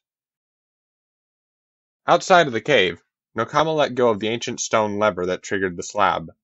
In her heart, she wished there had been another way. But Gali would need true wisdom in the time to come. And not every lesson can be taught by a Turaga telling stories. Some only life can teach. I hope Gali can forgive me, if she ever finds her way out, thought the Turaga. Gali treaded water and tried to think. There would be time later to learn why Nokama had done this. Right now, she needed to find a way out. She thought about the other Toa Nuva and how they would approach this problem. Onu and Pohatu would rely on brute strength and try to smash the slab. Lewa would see the whole thing as another reason to hate water. Tahu would probably order the slab out of the way, and if it knew what was good for it, the slab would move aside. And Kopaka? The Toa of Ice always said, the trap itself contains the key to escape. You simply have to know where and how to look. All right, Kopaka's way it is then, she said to herself. Assuming Nokama is not being controlled by Makuta, she wanted me to find something or learn something here. But what? Gali took a deep breath and forced herself to be calm. Once all worry and fear were gone, she looked around her, trying to take in every detail. The cave walls were smooth, too slick to climb. Running a hand over one, she noted that it was not the uneven texture caused by years of erosion. These walls felt like they had been polished. This was no natural sea cave, then. It was more like an Onuwahi tunnel. The only other remarkable feature seemed to be the carvings. Gali swam closer to take a good look at them. They were very old, made long before she or the others had come to Motunui. The Toa pictured were definitely not her brothers or herself, but something about them did look familiar. It took her a moment to realize it was the Kanohi they wore. Their masks were not like any she had seen before, but somehow she knew what they were. And one of the Toa looked like... No, it couldn't be, she told herself. I must be mistaken. Seeing the Kanohi made her realize that she had forgotten the most important clue Nokama had given her. There was a mask of power hidden somewhere in this cave. Finding it must be the test, and once she had it, she could escape. Galli dove beneath the water and began to swim deeper into the cave. The Toa of Water swam slowly, surfacing now and then to get her bearings in the unfamiliar cave. She had seen schools of rookie minnows, cut off from the open sea, flitting about in the water in search of escape. Strangely, though, there did not seem to be any larger fish. Didn't anything live down this deep? Further exploration answered her question. Through the murky water she spotted bones littering the cavern floor. She retrieved one and brought it to the surface to examine it in the glow of the lightstone. It took her only an instant to remember where she had seen such a bone before. Nokama's trident. These were Makuta fish bones. Suddenly, Galli felt very alone, and a little bit afraid. Makuta fish were certainly prey for larger creatures like Takea, but few made any effort to hunt them down. Makuta fish were fast and cunning, with rows and rows of razor-sharp teeth in their mouths. Although any one was powerful enough to survive on its own, they preferred to swim in a school. Together, there was little that could stop them. Much like the Toa, Galli thought. But something had defeated the Makuta fish. Something strong enough and fearless enough to challenge them. Galli hoped that, whatever it was, it had abandoned this particular cave long ago. She looked down the tunnel, but saw nothing that looked like a threat. Just the glow of two lightfish hovering in the water, waiting for their dinner to swim by. Galli wondered if there wasn't something in the waters beyond them, much larger and much nastier, waiting for exactly the same thing. Galli continued her journey, scanning beneath the waters for any sign of a Kanohi. She saw none. Against her will, she began to wonder if Nokama could have been lying about the mask. Then she pushed that thought aside. The two lightfish had still not moved the slightest bit, despite her drawing closer to them. Normally, even a good-sized fish would startle at any movement. Of course, they probably had never seen a Toa before. Don't worry, little ones, Galli thought. The Toa of Water will not harm you. As if in answer, the lightfish suddenly went out. A second later, they began to glow brightly again. Galli froze. Lightfish never stopped glowing, not while they were alive, which meant those weren't lightfish. They were eyes, and they had just blinked. Galli spun around and hurled herself forward, trying to go back the way she had come, but it was too late. She felt a tentacle wrap around her right leg, then another around her left. Despite all her power, she was being slowly dragged backward. The Toa of Water looked over her shoulder. The creature that had her in its grip was a monster with 12 enormous tentacles. Each tentacle had a snapping beak on the end, and another larger beak could be seen in the center of the creature's body. Its eyes glowed brightly as it pulled Galli closer and closer. Desperately, she looked for a way out. Fighting the creature was a last resort, she knew. She had no wish to harm anything that lived, and besides, there was no guarantee she could overpower something this size. Another tentacle was reaching toward her now, trying to wrap around her waist. Using all her strength, Galli dove toward the cavern floor, narrowly avoiding the creature's grasp. She planted an aqua axe into the stone floor, trying to slow her progress toward the creature. Her free hand reached out for something, anything, to hold on to. Then she felt the familiar shape of a Kanohi mask. She had found it! Galli grabbed it and put it on, immediately feeling the speed power of the Kanohi Kakama flowing through her. Her joy turned to disappointment. She had been hoping it would be a Picari Nuva. Greater strength would help her wrestle herself free. What good was speed when she was held in such a grip? Worse, without the powers of the Mask of Water Breathing, she could stay under for only a brief time before she needed air. If she was going to put the Kakama to use, it had to be now. She remembered something Tahu had once said. Fire never surrenders, he had told her. If it cannot burn through, it burns around. Block its path, and it sends sparks through the air to begin to blaze anew somewhere else. Fire always finds a way. Can water do less? Galli asked herself. Then she began to kick her legs, faster and faster until they were nothing but a blur. Still, the creature would not let go. She increased her speed, straining for air as she forced her legs to move even faster. In a test of sheer strength, Galli could not win. But even stripped of her elemental energies, she could still be saved by the power of water. Her ultra-rapid kicking generated a current stronger than any ever seen before in the waters of Matanui. It slammed into the creature with the force of a tidal wave, rocking it just enough for its grip to loosen. Gally seized her chance and rocketed forward. In a split second, the tentacled monster was left far behind. The Toa of Water shot through the cavern, carried forward by her momentum. She could feel some of the familiar effects of the Mask of Speed. Her reflexes had become lightning quick, the only thing making it possible for her to maneuver at such high speed. Her vision was sharper. Objects that should have been just a blur were sharp and clear to her. Unfortunately, that also meant she could see what she was heading for, the slab Nokama had lowered over the cave mouth. Now that she had the Mask of Speed, Gally could look forward to being flattened against the stone that much faster. No! Water finds a way! The Kakama Nuva was more powerful than the old Mask of Speed. Maybe it could do more than just make her swim more quickly. She had to concentrate. Concentrate on getting through that stone. Gally drew on her last bit of energy and willed her body to begin to vibrate. Every atom in her body began to move until she was nothing but a blur moving through the water toward the slab. If she had guessed wrong, she would be crushed against the stone by her own speed. Seconds before she was to strike the stone, the Toa of Water shut her eyes. Her final thoughts were of the other Toa. She wished her last words to Tahu and Kopaka had not been such harsh ones. Even more, she wished she could be by their side to confront the dangers to come. Then the thought hit her. At the speed she was going, she should have reached the cave mouth by now. Cautiously, she opened her eyes. She could see sunlight filtering through the water high above, rookie fish darting everywhere, even a lone Tarakava lurking close to the shore. She was back in the bay. Gally called the Mask of Water breathing back to her, and turned back to look at the cave. The slab was intact. Somehow her vibrations had allowed her to pass right through the stone without injury.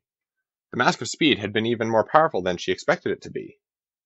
She thought of the carvings, Nokama's test, even her differences with Tahu and Kopaka, and she wondered how many of those things were also far more than they seemed.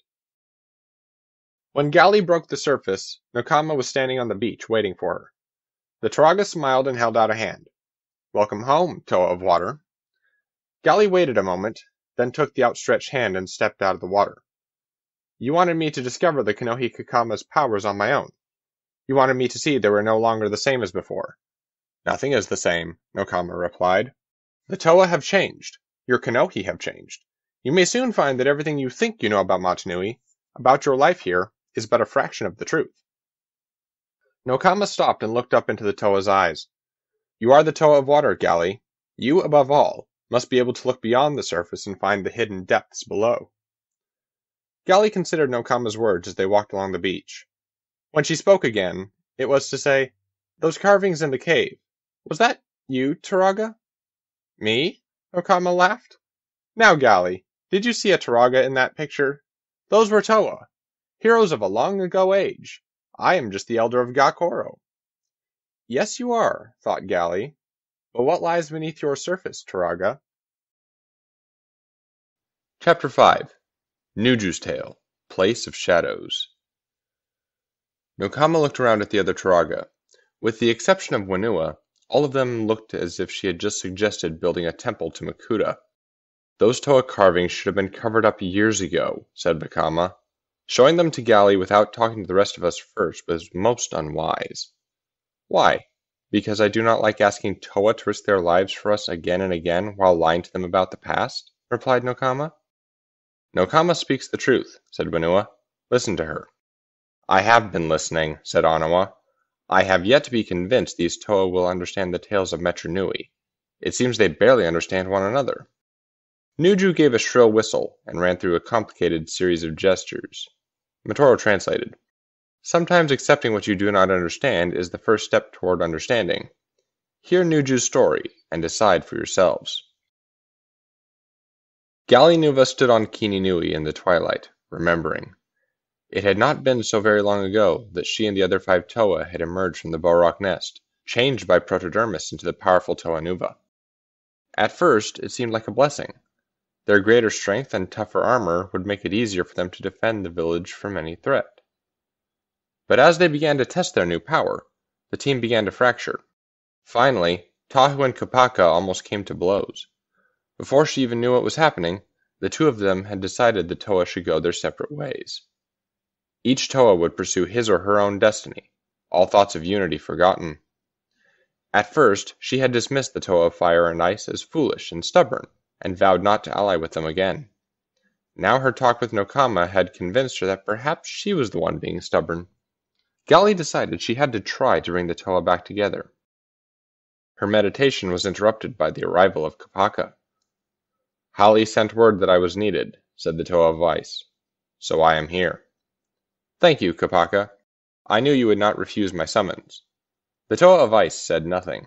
He looked uncomfortable, but then he often did around Gali.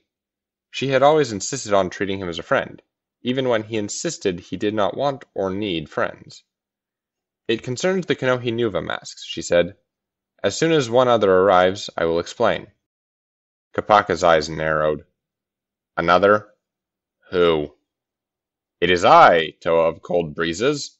The voice belonged to Tahu, who vaulted onto the Kininui to stand beside them. "You can go back to your snow fortress. I'm sure Gali and I can handle matters." Kopaka smiled. "Perhaps, if all Gali needs is water boiled." "I sent for both of you," Gali said sharply. "Tahu, kindly stop acting like you are Motunui's gift to us all. Kopaka, for a Toa of few words, you never seem to know when to be quiet."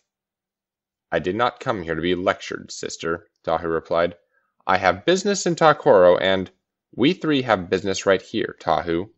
Masks of power are waiting to be found, but I cannot find them alone, and neither can either of you."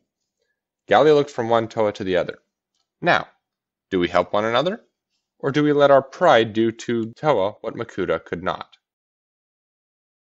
There is an old Motunui legend about a horned lava rat from Tawahi forced to ride on the back of a takea shark to make it across a stretch of water.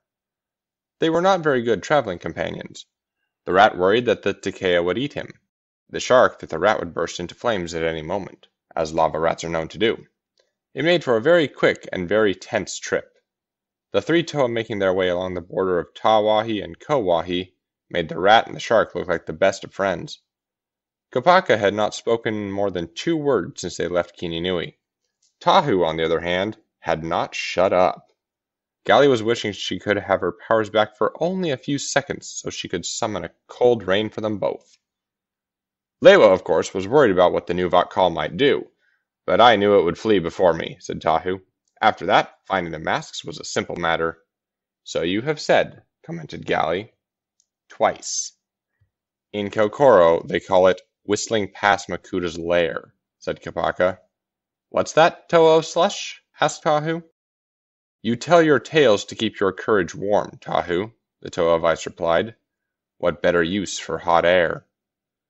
Tahu's hand went for his magma sword. Gali stepped in between the two Toa. Enough. We have reached our destination.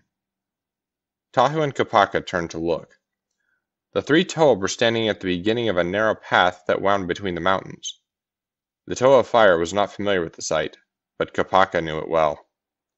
The place of shadow. That is what the Matoran call it, he said. Even the Bohrok avoided this spot. Is this where the masks are to be found, Gali?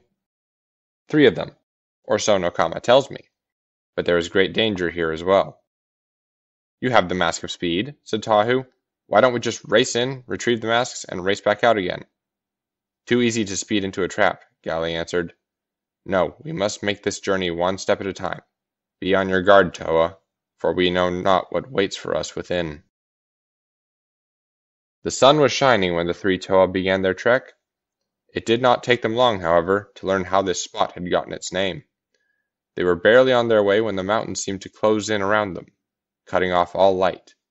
The brightest of days turned into the long shadows of dusk in an instant. The warm breezes of Tawahi were gone now, replaced by an icy wind that chilled them to the core of their beings. No one spoke as they walked. In this place, a whisper would have seemed like a shout. All around was cold, hard stone, without so much as a weed growing amid the rocks. There were no sounds, for nothing dared to live here. Kopaka led the way, sharing the power of the Mask of X-ray vision with his 2 companions. In spite of this, they heard the danger long before they saw it. It was the rumble of thunder, so loud it shook the ground, and the howl of the wind that almost drowned out their thoughts. Gali pointed overhead. Black clouds now filled the sky, where a moment before it had been clear. Twin lances of lightning flew from those clouds, striking the peaks and shearing off huge chunks of stone. Boulders flew down the mountainsides, heading right for the three Toa.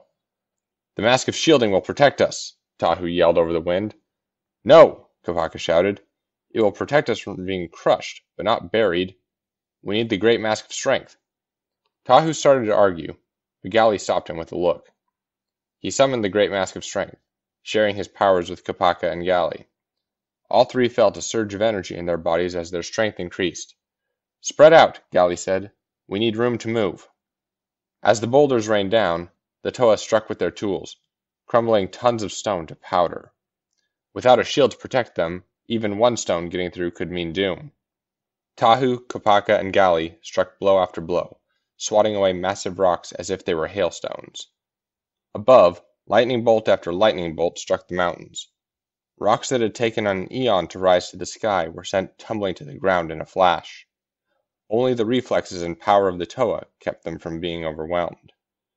When the avalanche finally ended, all three sank to the ground, exhausted. "What was that?" Gali asked. "A welcome from the shadows, perhaps," answered Kopaka. "We have to keep moving," said Tahu. "We can't let a few pebbles stop the Toa." Kopaka used his ice blade to help himself to his feet. "You are right." Gali looked up at the Toa of Ice, surprised. "Did you actually agree with him?" "You do not need the wisdom of a Turaga to know that if we stay here, whatever lurks in this place will know where to find us," said Kopaka. "We need to move on." "Come on, Gali," Tahu said, helping her up. "This is your expedition. You wouldn't want to miss the next narrow escape, would you?" Tahu took the lead this time, while Gali hung back to talk with Kopaka. "You know, Tahu does not mean all he says, Kopaka. But so many look to him as a leader, and to him that means he can never ask for help." "Then that is the difference between us," Kopaka replied. "He cannot ask for help, and I don't need it." But Gali was no longer paying attention. Her eyes were locked on the path up ahead, and her expression was one of shock. "You may want to change your mind about that, Kopaka." The Toa of Ice followed her gaze and saw Tahu, swords drawn, standing before a raging wall of fire. "Toa of Ash! What have you done?" Tahu did a backflip away from the advancing flames. "It was not my doing, brother. It erupted from the ground like lava from the Mangay. Perhaps your icy breath can blow it away? Perhaps you both can stop acting like quarreling Makika toads and pay attention," said Gali. She pointed to a second wall of fire that had appeared behind them. "We cannot go forward, and back is not looking very appealing either." "Up?" suggested Kopaka. "At the speed these fires move, we would never make the climb in time, brother," said Tahu. Waves of heat washed over Gali, and the world began to spin around her. She reached out to steady herself on Tahu's shoulder. "Brothers, the heat. Too much." Kopaka looked at Tahu. "You know the ways of fire. If we cannot go over or under, then we go through," agreed Tahu. "Gali, we need the powers of the Mask of Speed." "Yes, of course," Gali said, struggling to stay conscious. With great effort, she summoned forth the Konohikakama Nuva. Tahu took her left hand, and Kopaka her right. With a final glance at one another, the three Toa launched themselves at the fire at top speed, running so fast their feet barely touched the ground. They broke through the flames and emerged on the other side, unharmed. "You see? At such speed, even the fire cannot touch us," said Tahu proudly. No, there is something wrong here," Gali muttered. She stumbled back toward the fire, reaching out to touch it. Kopaka rushed forward to stop her, but she brushed him aside. "Gali, no!" Tahu's cry came too late. Without a moment of hesitation, Gali plunged her hand into the flames. But no cry escaped her lips, and when she drew it out again, it was not even scorched. "It's not real. None of it. It's a trick." At first, Kopaka and Tahu thought perhaps Gali had broken under the strain of lost powers and the long trek. But they both knew the Toa of Water too well. They could hear the absolute certainty in her voice, and so they believed her words. As soon as they accepted them as truth, the flames vanished. "We have seen this once before, in the Borak tunnels. We thought it was the Bareg's work," said Gali, her voice grim. "We were wrong." "Makuta," Tahu whispered. "Striking at us through our minds," said Kopaka. We turned away from unity. When we did that, we turned from our duty and destiny as well, said Gali. In that moment, we became vulnerable to Makuta. But no more, thundered Tahu. Now we know he sends nothing but illusions at us, and illusions will not stop the Toa of Fire. Come, we will find those masks of power. We will make Makuta regret ever hearing the name Toa. Without waiting for a yes or no from his companions, Tahu marched off. Gali and Kopaka followed behind, walking quickly to keep their brother in sight. At least we know now we cannot be harmed as long as we do not believe in the illusions, Gali said. Yes, replied Kopaka. There is only one problem. What if the next danger is no illusion? Darkness brought their journey to a temporary halt. Gali had the unique privilege of watching Tahu and Kopaka work together to start a fire. Once it was blazing, Kopaka went off to stand guard while the other two rested. Gali was the first to break the uncomfortable silence. Kopaka tells me Pohatu is well? As is Lewa, said Tahu. Of Onua, I have heard nothing. It is not right that we should be so uncertain of a brother's safety. We were meant to stand together, Tahu, as one. But we are 6, he replied. 6 Toa, each with enough power to defeat any menace. Or at least we once had such power, and we will have it again. Yes, then we will go our separate ways again, avoiding one another's wahi until some new threat rises to strike in the borderlands. That is the price we pay for the pride of fire and ice. Water, Tahu said, as if it were a curse. Water soothes and calms and lulls the spirit to sleep. You cannot understand what true power demands. Gali's eyes blazed with anger. Toa, if the great beings see fit to restore my energies to me, I may one day show you what power really is. Tahu stood and walked away, saying over his shoulder, The prophecies may say that we have to work together, sister, but nowhere is it written that we must enjoy it. The next day dawned bright and clear, but a shadow still lay over the Toa. Gali and Tahu were not speaking to each other. Kopaka spoke to neither, not out of anger, but simply because he saw no need to clutter the morning air with words. They had gone only a short distance when Gali called a halt. She had spotted a carving on the rock wall. It showed the 6 Toa she had seen before, this time in a valiant struggle against... what? It might have been some many-armed sea creature, or perhaps some other Rahi they had never seen before. One thing was certain. They were in a place of fire. Impossible, said Tahu. If such beings ever roamed Tawahi, I would know of it. As we knew of the Borak brother, said Kopaka quietly. Or the Kaal. What are you saying, bringer of winter? Simply that the Turaga hold many secrets. Perhaps too many. Gali said nothing, but her thoughts were on her earlier encounter with Nokama. What did they truly know about the Turaga? Was any of it the truth? She did her best to ignore her doubts as they journeyed onward, but it was not easy. As one of her brothers had once pointed out, there were too many unanswered questions about Motunui. Perhaps when the Borak Kaal were defeated, it would be time to get some answers. There! Tahu shouted. He was pointing up ahead, where 3 Kanohi, the Great Mask of Strength, the Great Mask of Levitation, and the Great Mask of X-ray Vision, sat atop stakes planted in the ground. Although a dull gray when not being worn, still the Pakari, Maru, and Akaku gleamed in the sunlight. Perhaps our worries were for nothing, said Gali. Our enemy has fled. Nothing guards the masks. Nothing that we see, corrected Kopaka. Even with my enhanced vision, the way seems clear. Strangely enough, it was Tahu, normally the boldest of the Toa, who hung back. Something is not right here. When have we ever found Kanohi so easily? This is another trick. Kopaka focused the power of his Kanohi Akaku on the masks. They are real. No illusion. I understand your caution, Tahu, said Gali, but we do not have time to waste. If the masks are there to be taken, we must take them. Reluctantly, Tahu nodded and joined his 2 companions. Perhaps Gali was right. Perhaps whatever had been placed here to guard these masks had fled. With a final glance at Kopaka and Gali, he reached out to take the Maru. The next instant, they were plunging into darkness, falling end over end into what seemed like a bottomless well. Tahu had noticed too late that the ground was giving way beneath them. There was no time to grab onto the edge or dig his magma swords into the walls. All he could do was fumble with the Maru and hope the Mask of Levitation would do its work. The Kanohi did not disappoint.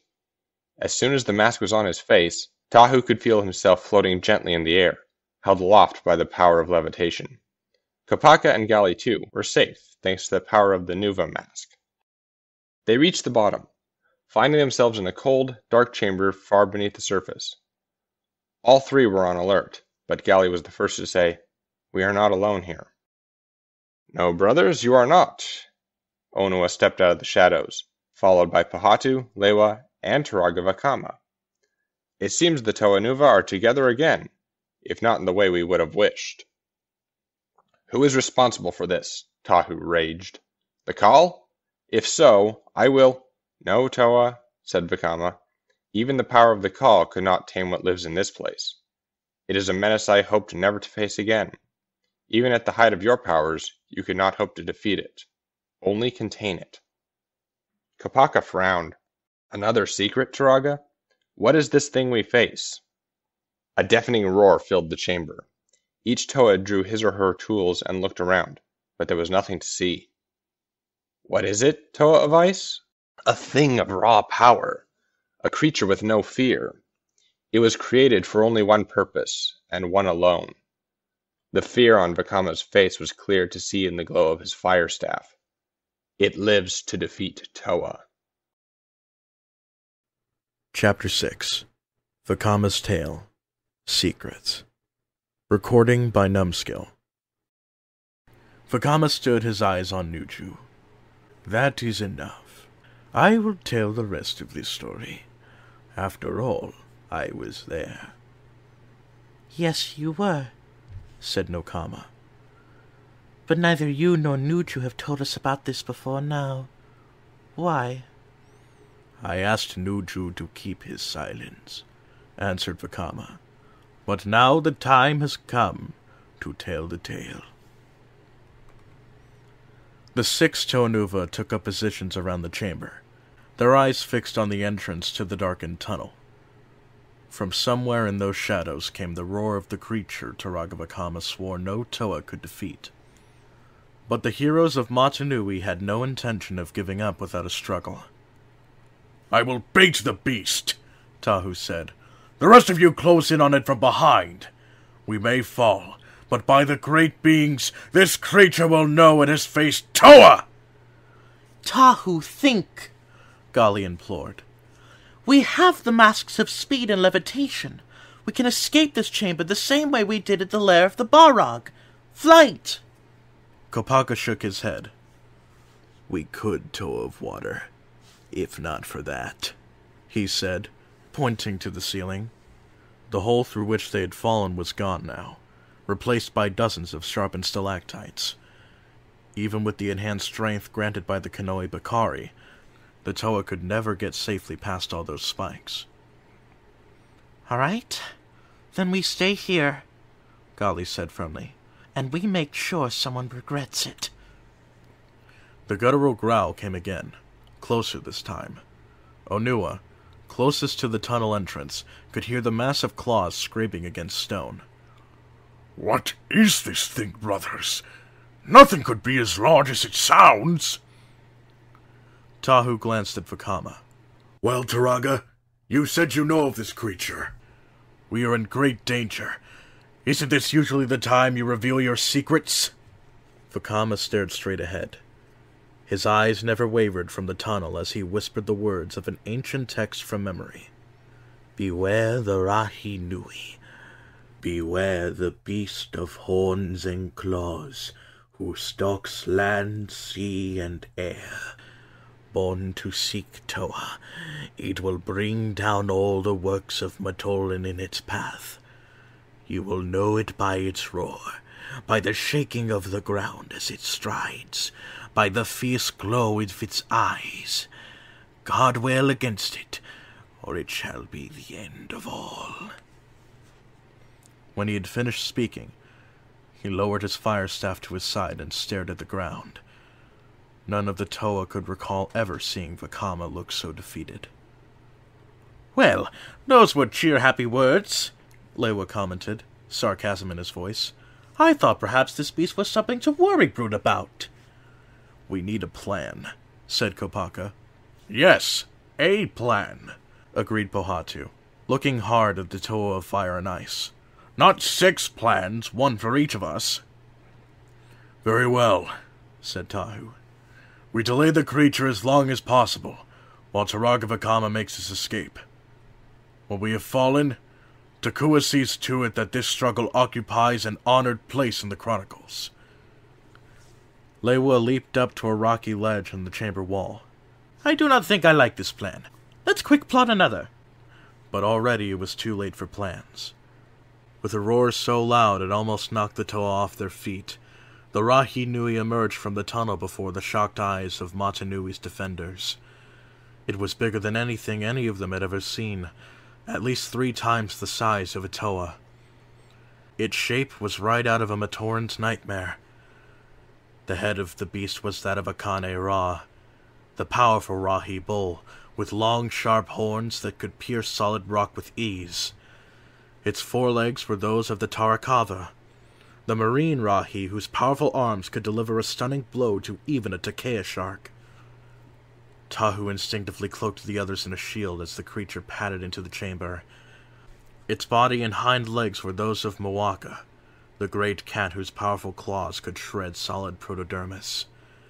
It also possessed the stinging scorpion-like tail of the Nui Jaga, and a larger version of the Nui Rama's insectoid wings.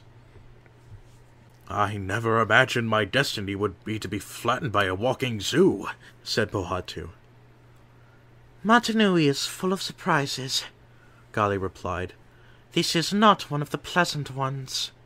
The Rahi Nui looked from one Toa to another, as if trying to decide who posed the biggest threat.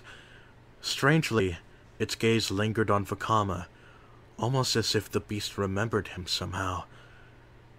Then Tahu moved between the Rahi and the Turaga of Fire. "Perhaps this creature is nothing but roar and bellow," he said. "Let us see how he compares to the power of the Hau Nuva." The Rahi Nui stared at the little being who dared to stand in its path. Then it lowered its head and charged, striking Tahu's shield and sending the Toa of Fire flying across the chamber. Onua moved swiftly to put himself between Tahu and the stone wall, taking the impact on his own mighty body. Though neither was seriously hurt, both had the wind knocked out of them. "Question answered," said Kopaka. Lewa leaped from his perch, smiling. "I have a smart plan. Rahi still needs to air-breathe, so take away his air and down he falls." Before anyone could react, Lewa had summoned the Mask of Speed and begun racing in tighter and tighter circles around the Rahi Nui. The Toa of Air could tell it was working, creating a vacuum around the beast. In another few moments, the Rahi would pass out from the lack of air, and the threat would be over. The Rahi had other ideas. Its eyes tracked the green blur circling it from 1 pass, 2, and then it lashed out with its foreleg. Lewa was moving too fast to stop when the long arm of a Tarakava suddenly appeared in his path. Tripping on it, he flew headlong into the chamber wall and slumped to the ground, stunned.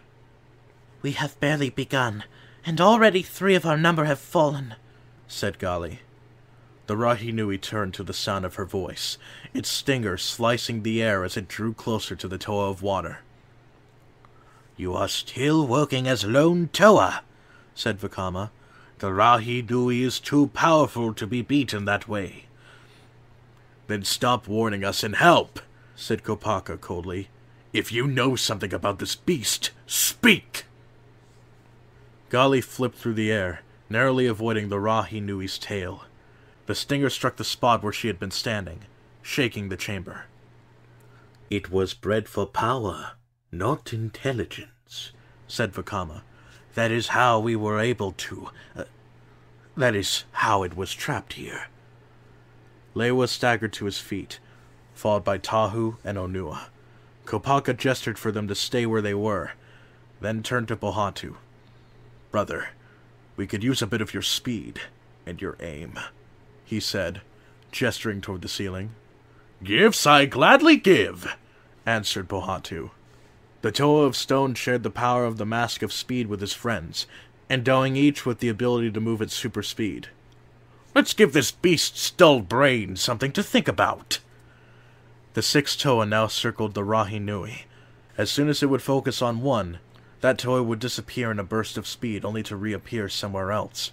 Soon, all 6 were appearing in one spot for an instant, then vanishing again, and popping up in another.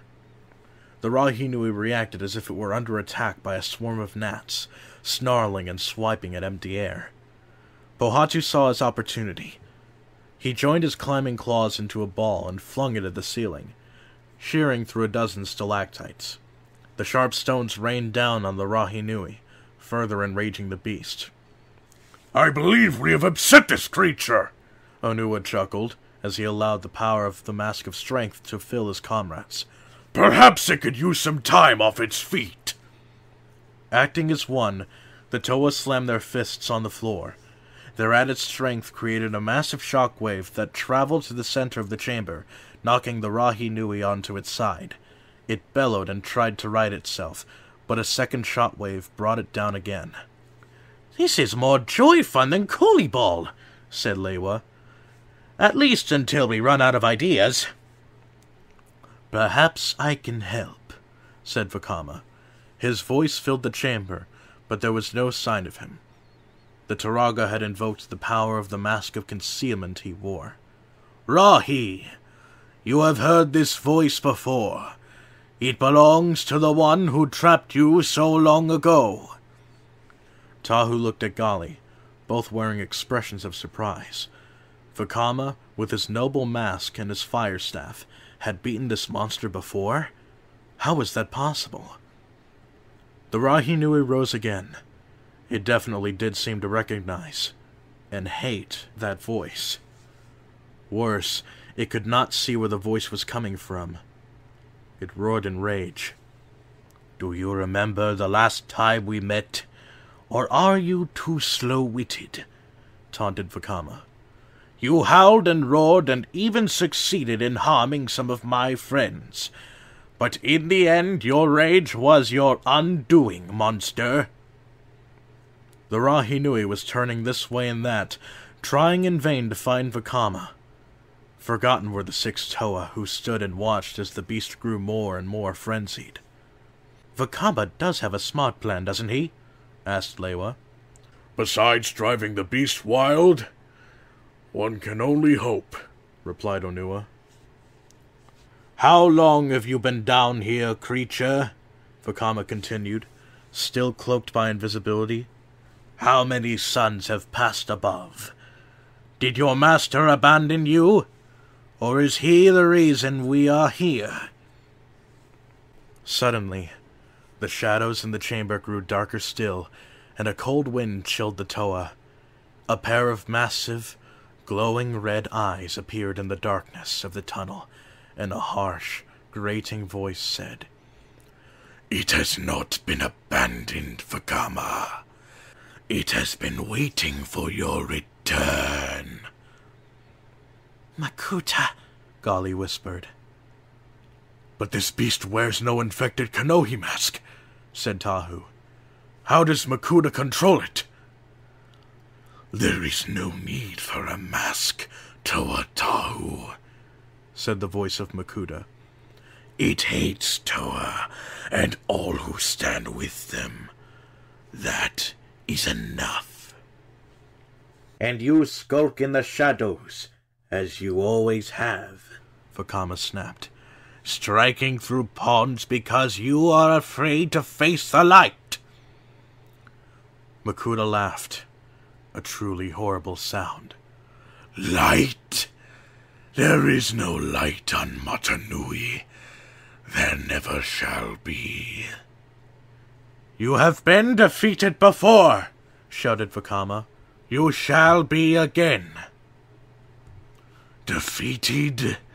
Never," hissed Makuta. "Only delayed. You cannot stop the darkness from falling, Vakama. No one can. We can, and we shall, Tahu said, stepping forward, magma swords raised. Then do so, Makuta replied. Defeat my Rahi, and you may leave this chamber. Fail, and Matanui is mine. The next instant, his eyes were gone. The chill had left the air, and the shadows were merely shadows once more. Makuta had left the Toa to their fate, sure that his victory would be won. After a long moment, the Toa heard Vakama say, "Go." Tahu, dodging a strike by the Rahi Nui, said, "What was that?"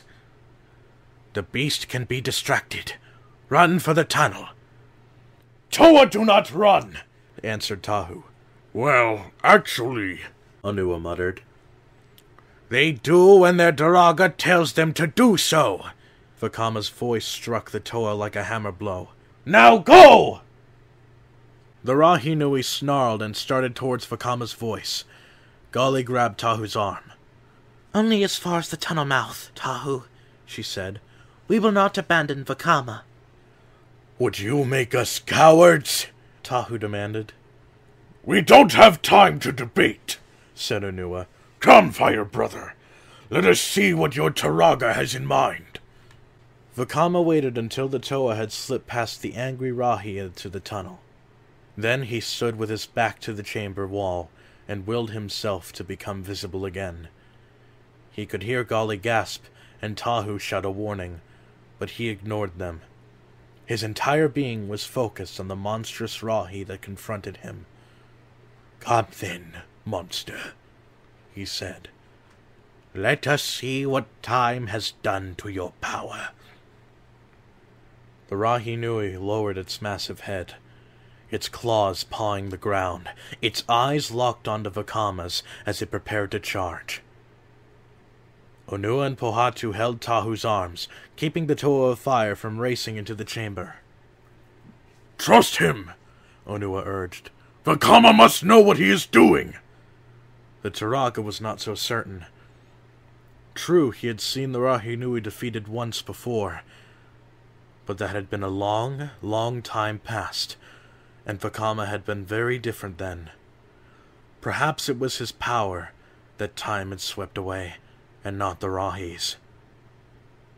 But now the time for questioning was over. The Rahi Nui charged, horns lowered and aimed right at Vakama.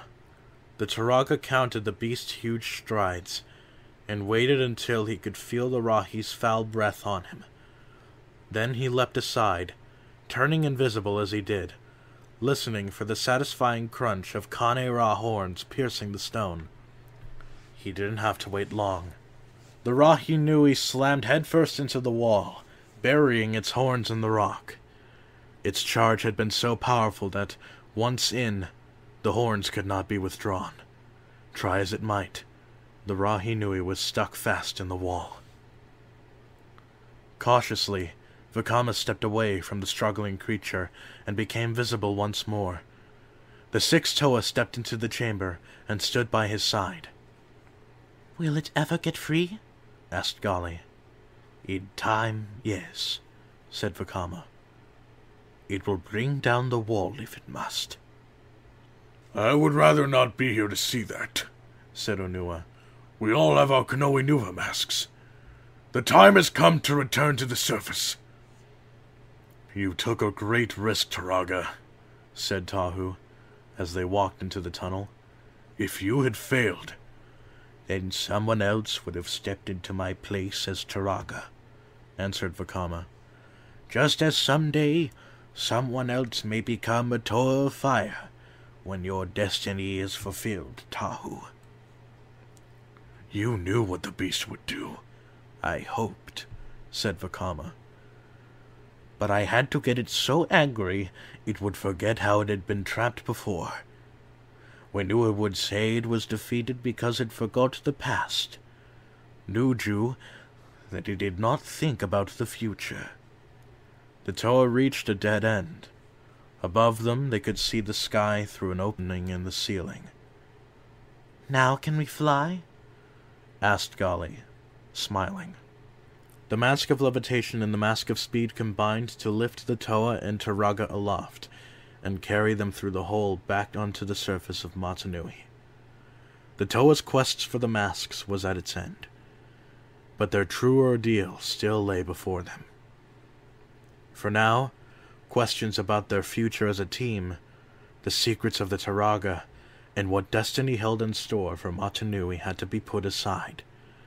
Somewhere the Borak Kal were waiting, and 6 Toa, still lacking their elemental powers, had to find a way to defeat them. Far below, deep in the darkness, Makuta laughed. Vakama, Turaga of Smoke, he rumbled. Your secrets will be the end of the Toa yet. When Vakama had finished his tale, Nokama walked up to him and laid a hand on his arm. "Now I understand, old friend, why you had called this council." "I never thought I would face the Rahidui again," answered Vakama. "Had I told the Toa about that beast long ago, perhaps they would not have been in such danger." The other Turaga were silent. Even Onawa had nothing to say. "We have told our tales," continued the Turaga of Fire, "and we have learned from them. The time has come to share all with the Toa. Are we agreed?" The other Turaga nodded. "Very well," said Vakama as the others rose. "I propose that we speak with them after the Kolipol tournament. Surely nothing will happen there that will distract us from our purpose." "We had best be going to the field then, Vakama," said Nokama. "I am sure the Toa will have the wisdom and courage to understand all that we have to say." With brief farewells to one another, the Turaga ended the council. They walked in silence to Takoro, passing only Jalar on the way.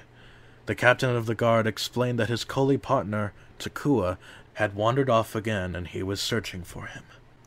"Then search on, Jala," said Vakama. "I am sure Takua has simply been distracted by some trivial matter. After all, what could be more important than the Kolipol tournament?" "Nothing!" Jalar shouted as he dashed away. End of the book, Tales of the Masks.